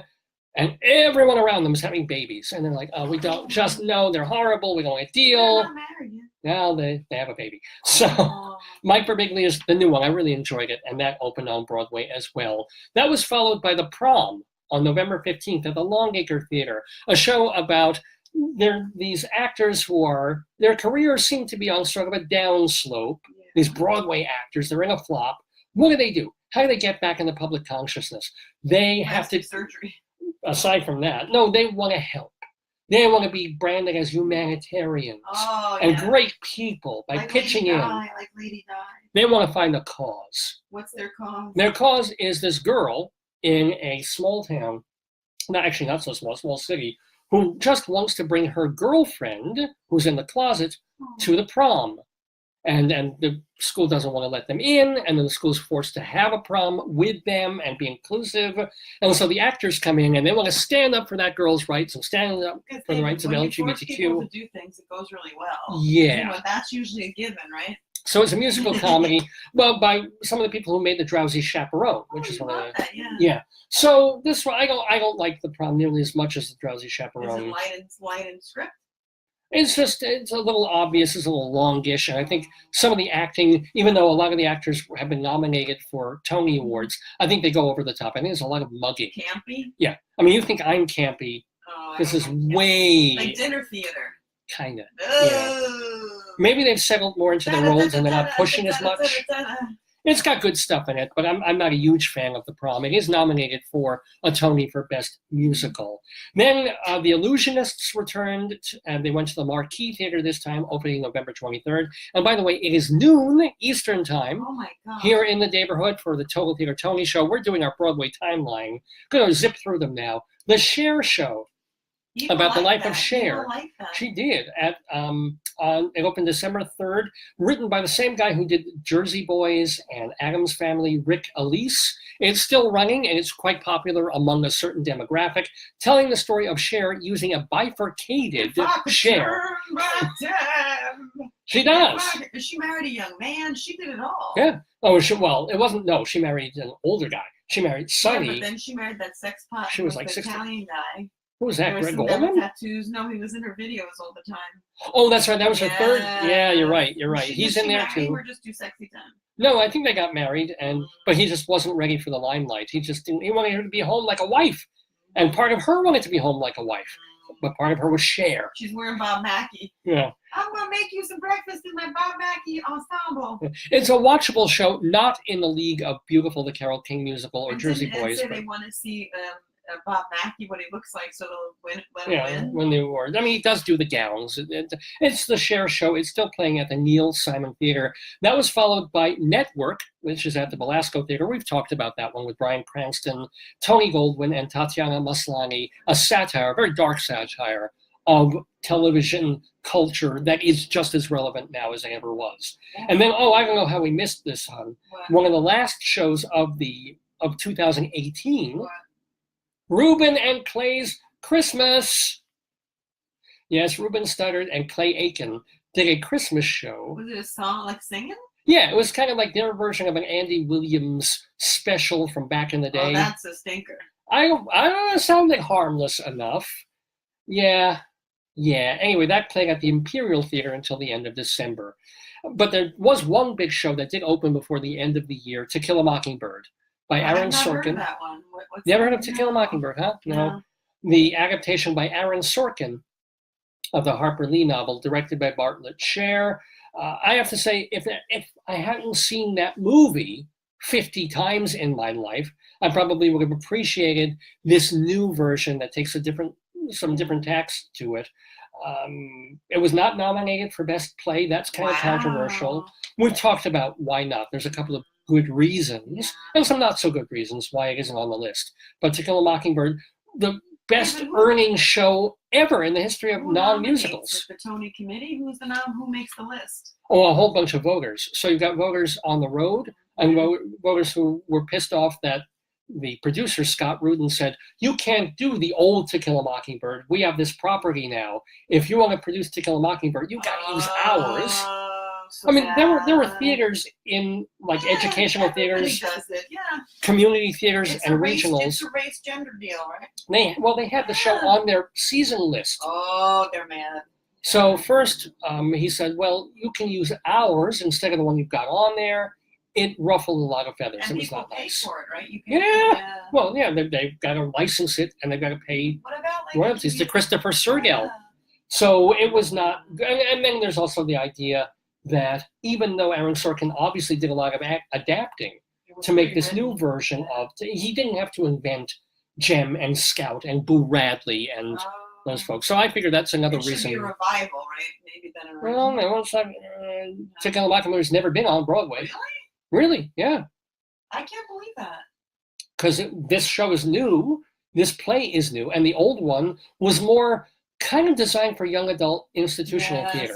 So it never, I don't think it ever played off Broadway officially. Wow, that's crazy. Now we move to 2019. Yay! We're the second half of the Broadway season. Choir Boy, opening at the Samuel J. Friedman Theater. Terrell Alvin McCraney's story of a gay black kid at a prep school trying to deal with being different. And also he's just kind of eccentric. Even if he were straight and white, he'd be eccentric. But there's all that going on in the show, which featured our friend in the neighborhood, Austin Pendleton, by the way. True West, a revival of that show. That got no Tony love, Why? even though it got some pretty good reviews. Why? I don't know. I think it's just too early to revive True West again. It was at the American Airlines What's Theater, the a plot? roundabout What's the plot? production. It's all about these two brothers, Austin and Lee. Now, Austin is kind of this buttoned-down married screenwriter. I might be getting them wrong, actually. Who's who? One of the brothers is a screenwriter. He goes off to his mother's house in the desert, a nice little condo kind of a place, to go write a screenplay that he's hoping to get to this producer who's going to meet him. Okay.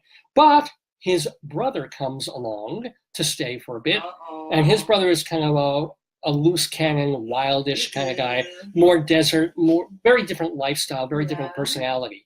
And he just keeps bugging his way in when the producer comes, bugging his way into helping write this and changing the whole idea of what they're going to write. Yeah. And then it becomes this rivalry between the two brothers. Now, That's not a new story. well, that's the old brother against brother, Cain and Abel story, that Sam Shepard thing of the American West and the way people behave when you put them in the desert away from the modern appurtenances. So I thought it was a pretty good revival. It had Ethan Hawke and Paul Dano, well matched. Oh, yeah. Because even as much as I love and will forever love that original True West that I never saw on stage, but that they taped, thank God, for public television with Gary Sinise and John Malkovich. Oh my God. I mean, if you ever know where the legend of John Malkovich began, it's in True West. He's pretty. But together, they're not quite so evenly matched. It's sort of like the nerd and like this big overpowering guy. Here they're much, Paul Dano is a lot bigger actually than Ethan Hawke is. You won't figure it. So when their personalities start morphing, you really feel it. So I just think that True West has a lot of problems in the last 15 minutes. I just don't. The mother comes home, and it doesn't work at all in this production. But it would have been nice if Ethan Hawke or Paul Dano had gotten a nod.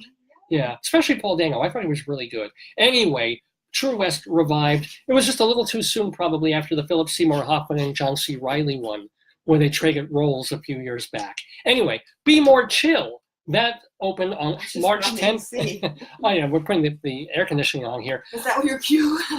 Because we need it to be more chill in here. I don't think we could be more chill. That's a rock musical by this up-and-coming writer. Well, he's arrived because he's got a show on Broadway. Joe Iconis. He and Joe Trax wrote this show based on a young adult novel, all about a high school kid who craves popularity. So he pops a pill, which gives him some rather unfortunate side effects that have to be hopefully cured. It's set in suburban New Jersey, which I can tell you something.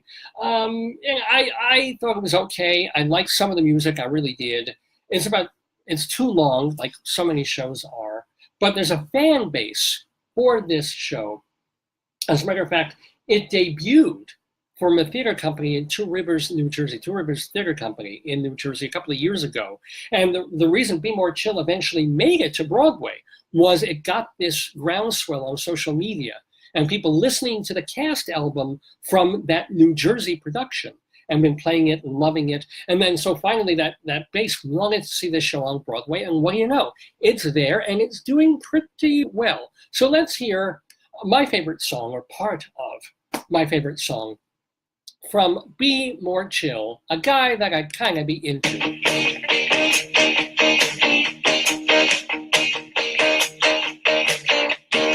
See, there's this person you pass in the hall every day.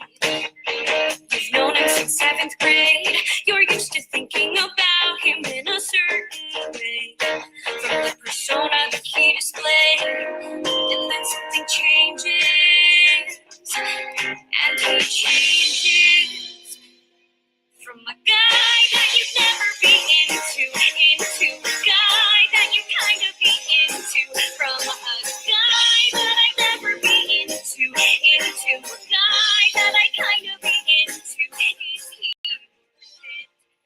Really catchy number. And people have also been talking about the number about Michael in the bathroom. That's a little repetitious, but also a very good song from Be More Chill on Broadway. And if you're just tuning in, I do apologize again that because it's a Facebook show that we're doing and a show that we put on YouTube, I can't play more than a few seconds of any song.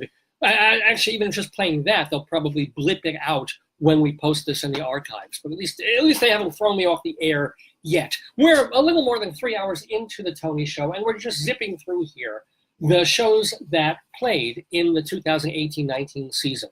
So that was From Be More Chill, then another musical of a very different type, Kiss Me Kate, revived, the Cole Porter classic that opened at the Studio 54 Theater on March 14th, really kicking off the spring season with Kelly O'Hara and Will Chase and that marvelous dancer Corbin Bleu and Stephanie Styles making quite a debut as Lois Lane, aka Bianca. People were not as over the moon about this revival as they were with like My Fair Lady last year, but it's a perfectly good, solid revival of Kiss Me Kate that you can see until the end of June at Studio 54. Then we've been talking quite a bit about Ain't Too Proud, the story of the Temptations. That is playing at the Imperial Theater, and that's a real audience show because the critics appreciated especially the song and dance elements, which are just choreographed and slick to a fairly well. I mean, every person on that stage sings and dances to perfection.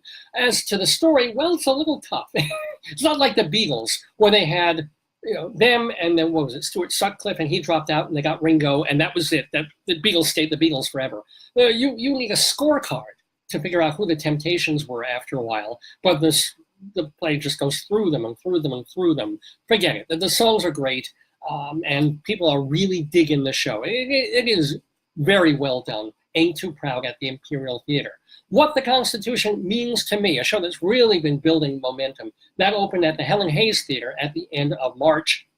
As we've mentioned, it's Heidi Schreck talking about her years debating about the Constitution, which paved her way through school. And it's a very, I have my issues with it. I wish I could see it again, quite honestly, because I feel like once I know all the surprises that are coming at me and the liberties that she takes with the structure of the show, I would give it another shot. And you know what? If the Ferryman weren't the favorite for Broadway play, this would absolutely win Best Play of the Season. And critics are seeing this show and Hadestown and Gary, sequel to Titus Andronicus, as signals that Broadway is ready to be more downtowny and risk-friendly.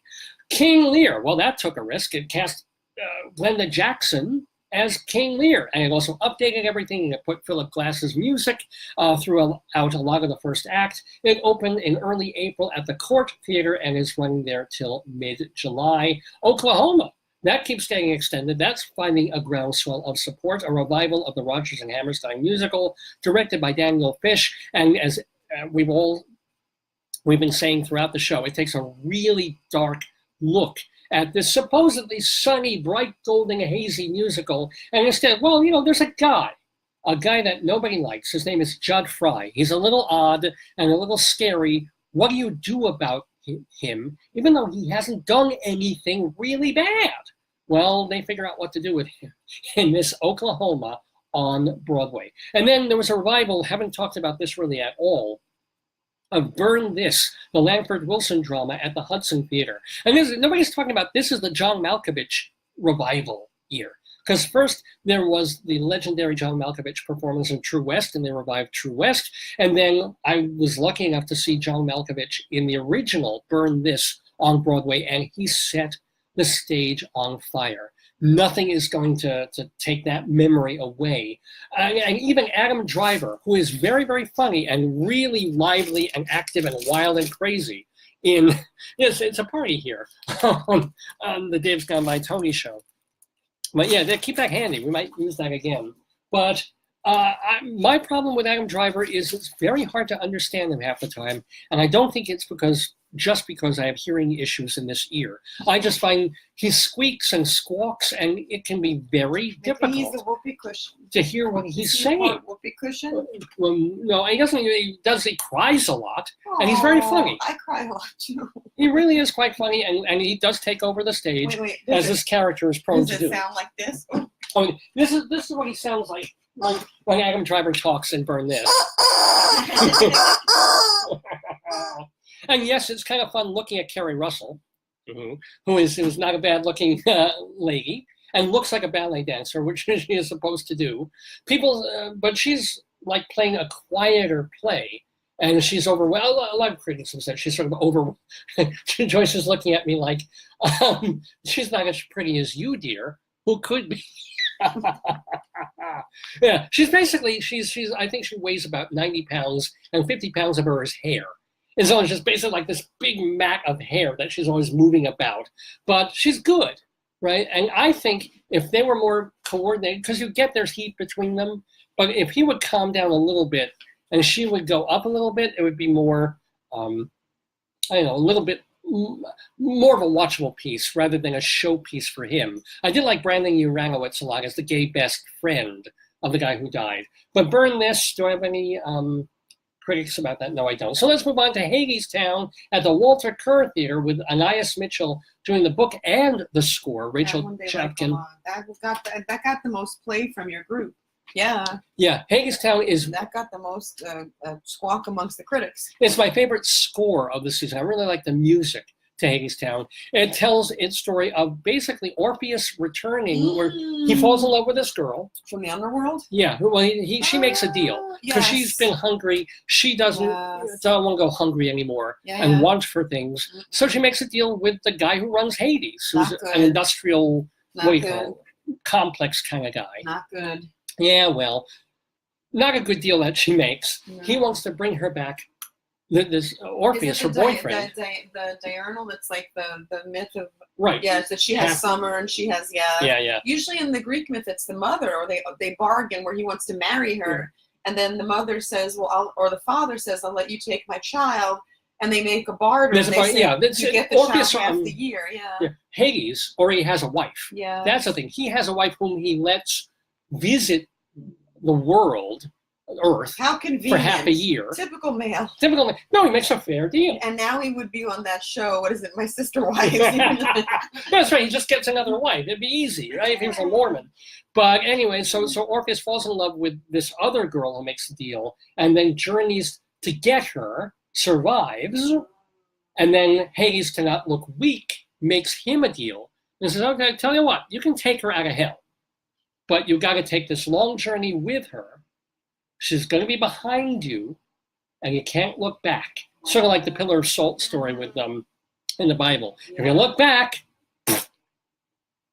bad news. That's just like what you do on the New York subway. Yeah, you don't look up, you don't look down, anywhere in the New York subway. So again, Hadestown takes 2.5 hours to tell this story. It's way too long, but the music is damn good. David, in the day of electronic media and all kind of stuff, yeah. Why are they still making shows so long? People don't have the attention. I don't know. It's hard to tell a playwright who wants to get so much in. Yes, 90 minutes, 120 minutes. You know, when you're in it, you don't necessarily have the vision to say, I don't need to tell my audience, they'll get it without my spelling it out twice. Put the ringer on if he called. I would see the thing, but yeah. I'm just wondering if that guest thinks that it's Eastern time is dinner time, so he's going later. I can't do it. Time translation is bad, people. Yeah. We don't need the different time zones. One time zone. Seriously, I agree. Anyway, let's move on to finish up because we only have a couple more shows. Hillary and Clinton open at the John Golden Theater on April 18th. A play by Lucas Nath. That's right. Directed by Joe Mantello. Great cast. Peter Francis James and Laurie Metcalf and John Lithgow playing Hillary Clinton and Bill Clinton. And the interesting thing about this is it's about Hillary Clinton not when she ran for president, but when she was trying to be the primary nominee running against Barack Obama back in the day.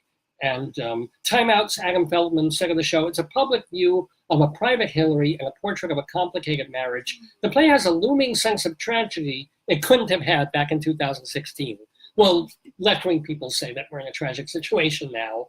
I don't know if that's quite true, but that's his thoughts about Hillary and Clinton at the John Golden Theater, which is running until July 21st. And then, been talking a lot about the play Gary, a sequel to Titus Andronicus, which is directed by George C. Wolfe.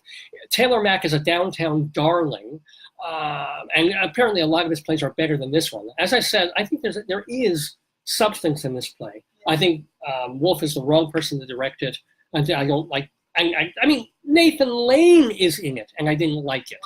So, yeah, and speaking of taking an old story and making it sort of new, What was it? Yeah. it's about the aftermath of Titus Andronicus, which is a fictional story. Yes, Yeah. yes, very unusual. All these people have died. Yeah. They're chopped up, hacked to bits. And now you got people who got to clean up. They got to get the bodies. They got to drain the fluids. They got to bury them. They got to get the farts out of the dead, which is the funniest part of the show, of course. You think I'm just saying that? No, Yes. there is a very funny scene. Farts out of dead people. Yeah, no, they crap and they fart when they die. So Yeah, they but you don't have to get the fart out. I guess. Well, they do. Otherwise, there's no play. So anyway, that is at the Booth Theater. Frank Scheck, my old friend from the Hollywood Reporter, he says it would be a pleasure to report that the producer's gutsy gamble has paid off, bringing a show like this to Broadway, at least creatively. Unfortunately, despite the tremendous abundance of talent, the production is mainly notable for being the most batshit crazy thing to be seen on Broadway in many a moon. Wow. However, it feels much longer And than Cher its 90 over this minutes. season. And Cher is here, and Beetlejuice, and a giant King Kong. Monkey. Yeah. Anyway, after that, it's completely like whiplash change of pace. Opening April 22nd, a revival of Arthur Miller's All My Sons. Ooh. A roundabout staging at the American Airlines Theater. Got great reviews. May win Best Revival of a Play with Tracy Letts. He's terrific as Joe Keller. Annette Bening playing his wife. Her return to Broadway after 30 years. I saw Annette Bening, I think, in the What? was she in The Grifters? She no, was in. I thought she was in the one about the Holocaust, where it was like an Aryan one and a Jewish one. I don't remember. I don't think it was Annette Bening, no. It might have been the wife of Steven Spielberg. Yeah, but I remember seeing her in Coastal Disturbances a million years ago. And it's a terrific play and a really, really fine revival of this 1947 drama. Rex Reed, who is still writing for the New York Observer, said that this play, he went crazy for it.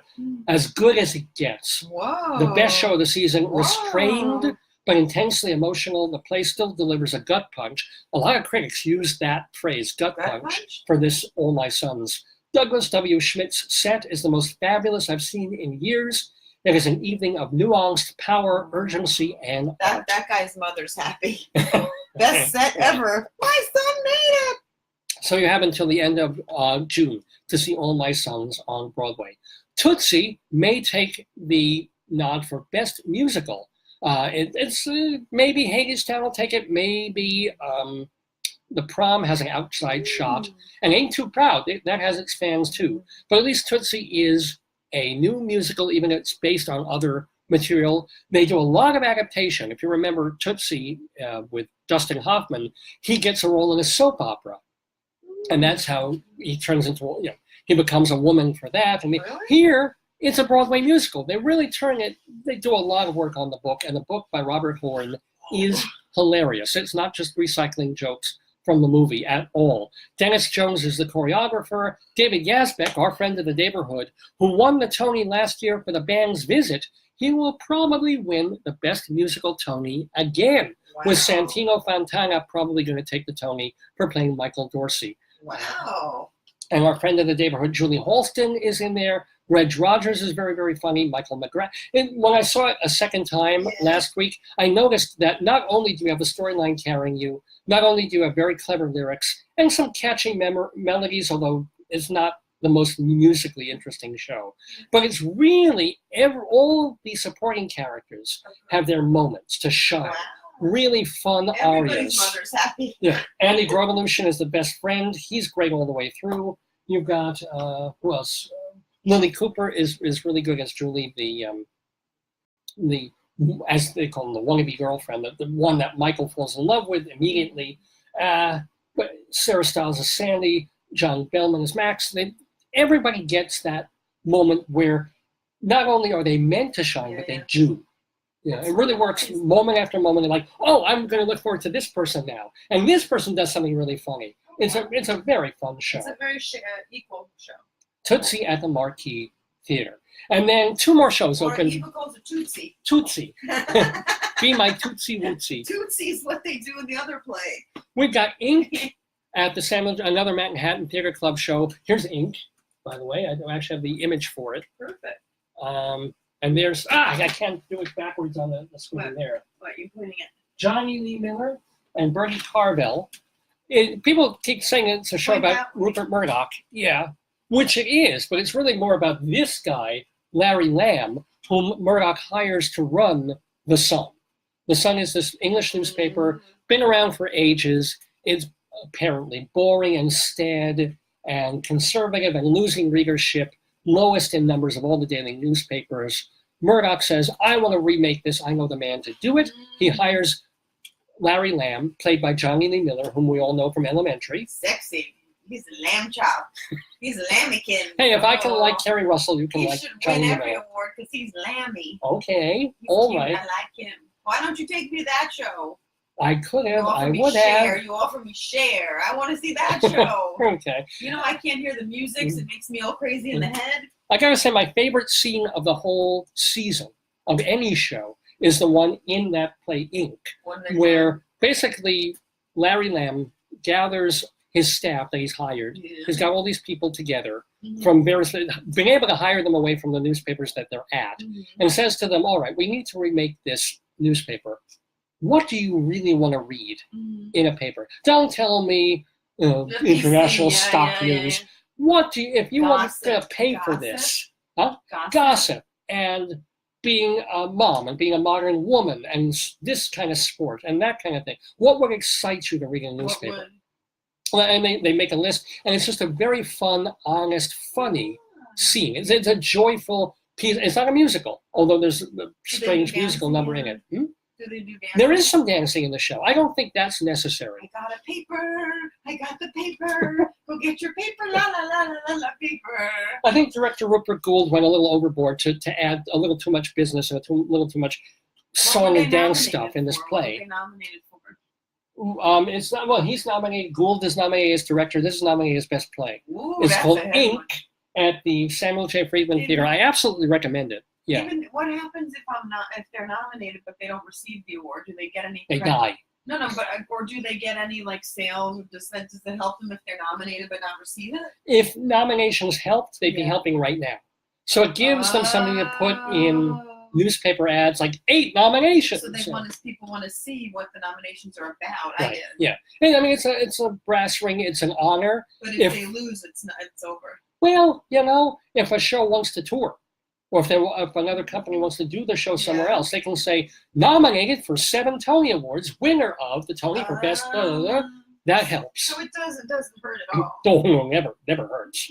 No, it doesn't hurt at one bit. Are you ready for the last show of the 2018-19 Broadway season?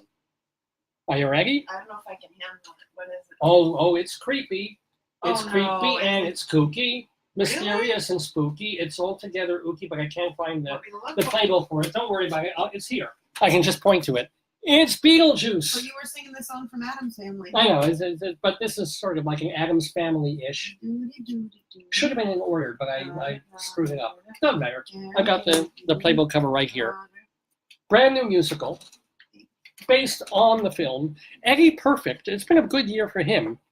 He took a lot of brickbats for writing the score for King Kong, but then he came back and wrote Beetlejuice, and still the critics are not in love with his work, but it's better work in Beetlejuice, and our opening number is the funniest number of the entire season. There it is, Beetlejuice. So when the show first starts, and Is got there Alex any, Brightman. Is there any farting in it? Is there Farting in it? There's everything in it, kind of. There's no song list. Aw.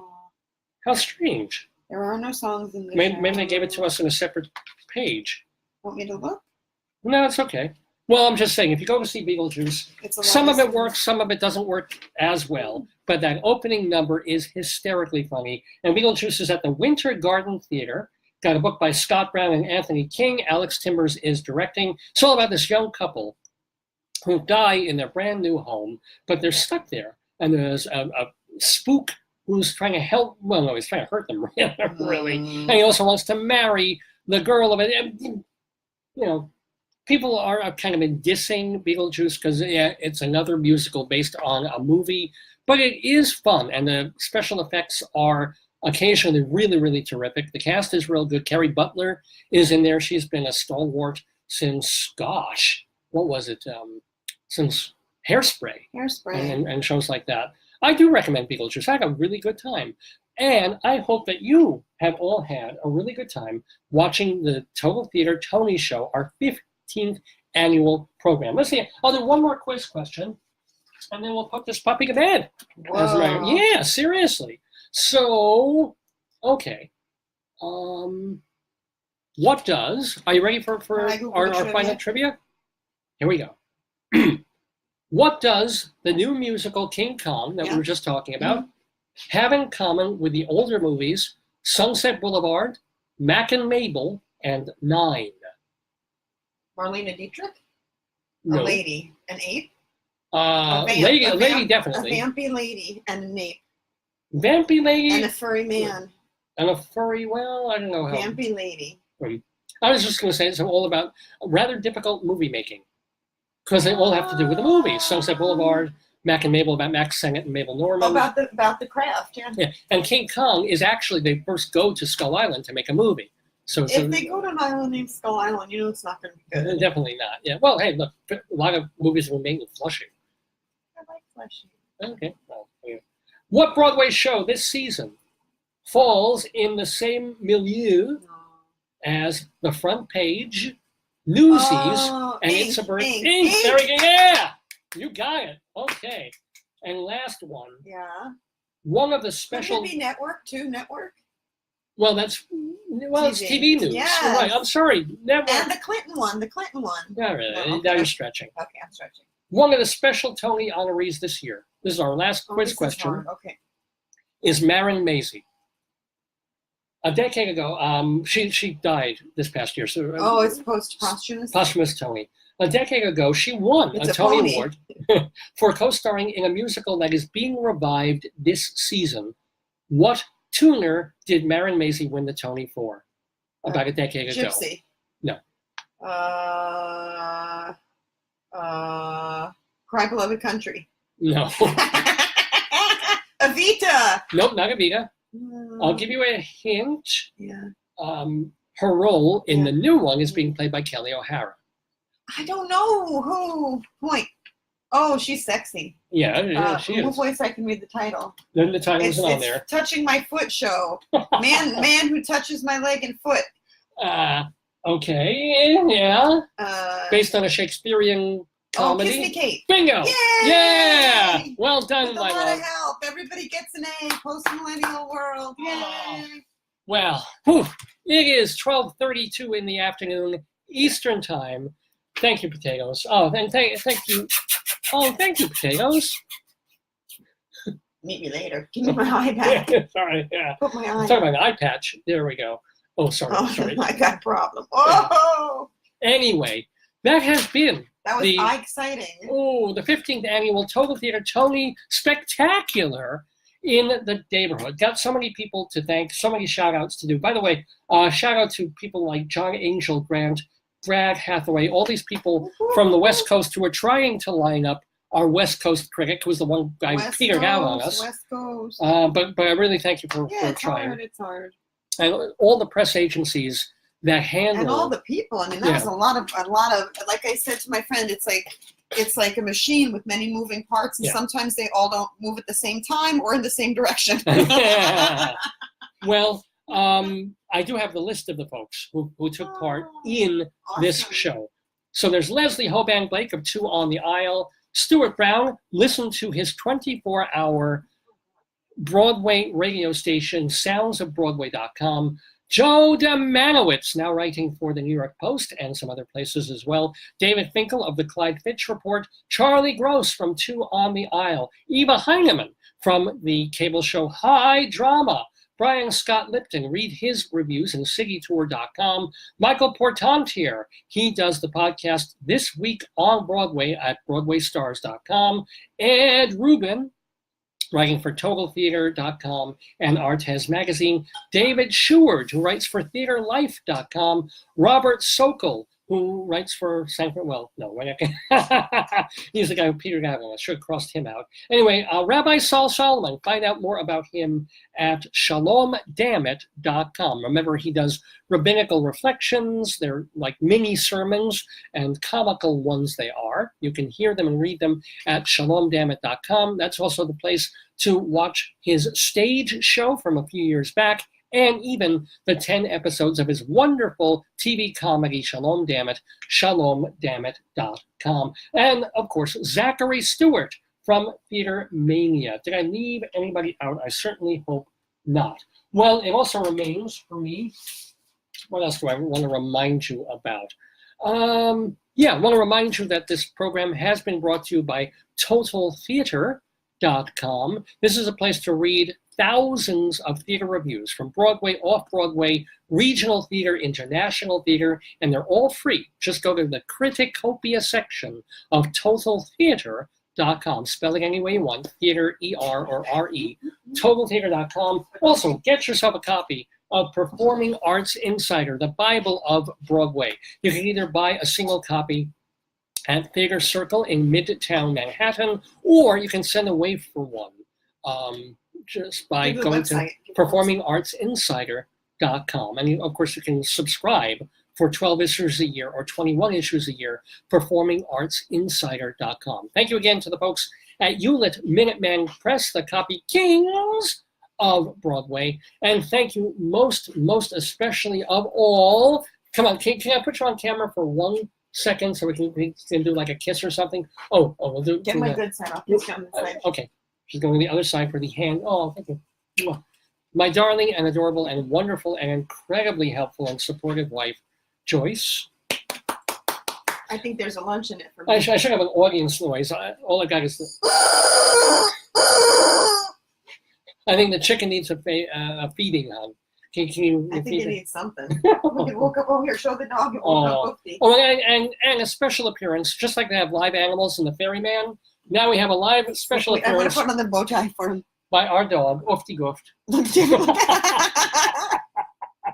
Oh my goodness. It was worth tuning in all 3.5 hours just to see this, wasn't it, folks? I think he's well. I'm Dave Lefkowitz. If you want to email me, remember that the email is davesgoneby@aol.com, davesgoneby@aol.com. You can also drop me a line right here all week long on the Facebook page. My Twitter handle is RadioDave2, Radio Dave and the number 2. And what else? Oh, and if, it's a week before the Tonys. So if you want to clue people in that this was such a fun show and want to tell them about it, if they want to watch it, you'll have the reruns right here. It'll be on Facebook. And on your website. Yeah. And then hopefully by Monday, maybe even by tomorrow, we'll also have the video and audio on davesgoneby.com in the archives. And then at some point, we'll hopefully be able to even separate all the guests, the wonderful guests we've had on the show, and have them individually in our separate archive of the interviews we've done in the neighborhood. Well, it just remains for me to say that we expect to be doing another episode of the show next week, probably our usual Saturday show, unless something happens and I wind up doing something, again, Tony-oriented. Not sure. Kind of doubtful, but we'll see. But you can find out what we're doing just by going to davesgoneby.com. Yeah, and remember, how can I forget? My gosh. Don't forget that the Tony Awards will be on live next Sunday, June 9th, from 8 p.m. to 11 p.m. Eastern Time. They're broadcast on CBS TV. They're live. I'm sure all the tickets are gone, but they're coming from Radio City Music Hall. James Corden is hosting again, as he did so well a couple of years back. So I'll be watching, of course, and I'm sure you'll be watching too, and figure out who you think will win or should win, and listen back to our predictors. Maybe watch this show on June 10th and then go, see that critic picked so-and-so. Nah. Well, we'll see. Anyway, we're going to go out with what else but Andre the Shields. We've just been mentioning him 25 times. He was actually watching this program a little while back. So from Hadestown, which, as I said, I do think has the best score of the year. This is Way Down in Hadestown, just a piece of that, to take us out of our Tony show. We'll see you next Saturday, usual time. If that changes, check our Facebook page, check davesgoneby.com. We'll keep you updated. Thank you, by the way, to all of you guys. I should have said this as well. To Kevin and Lane and Jane and Colleen and Tara and Joan and Robert from my high school. And let me get some other people. Francis and Marcus and Raymond and Zach and Benjamin and Jeffrey and Frank and Michael and Marcus and so many great folks for tuning in and sharing Broadway with us here in the neighborhood. Happy Tony time to you and gone by. Everybody hungry, everybody tired, everybody slaving for the sweat of the ground. The wage is nothing and the work is hard. It's a graveyard in Hadestown. Way down, Hadestown, way down under the ground.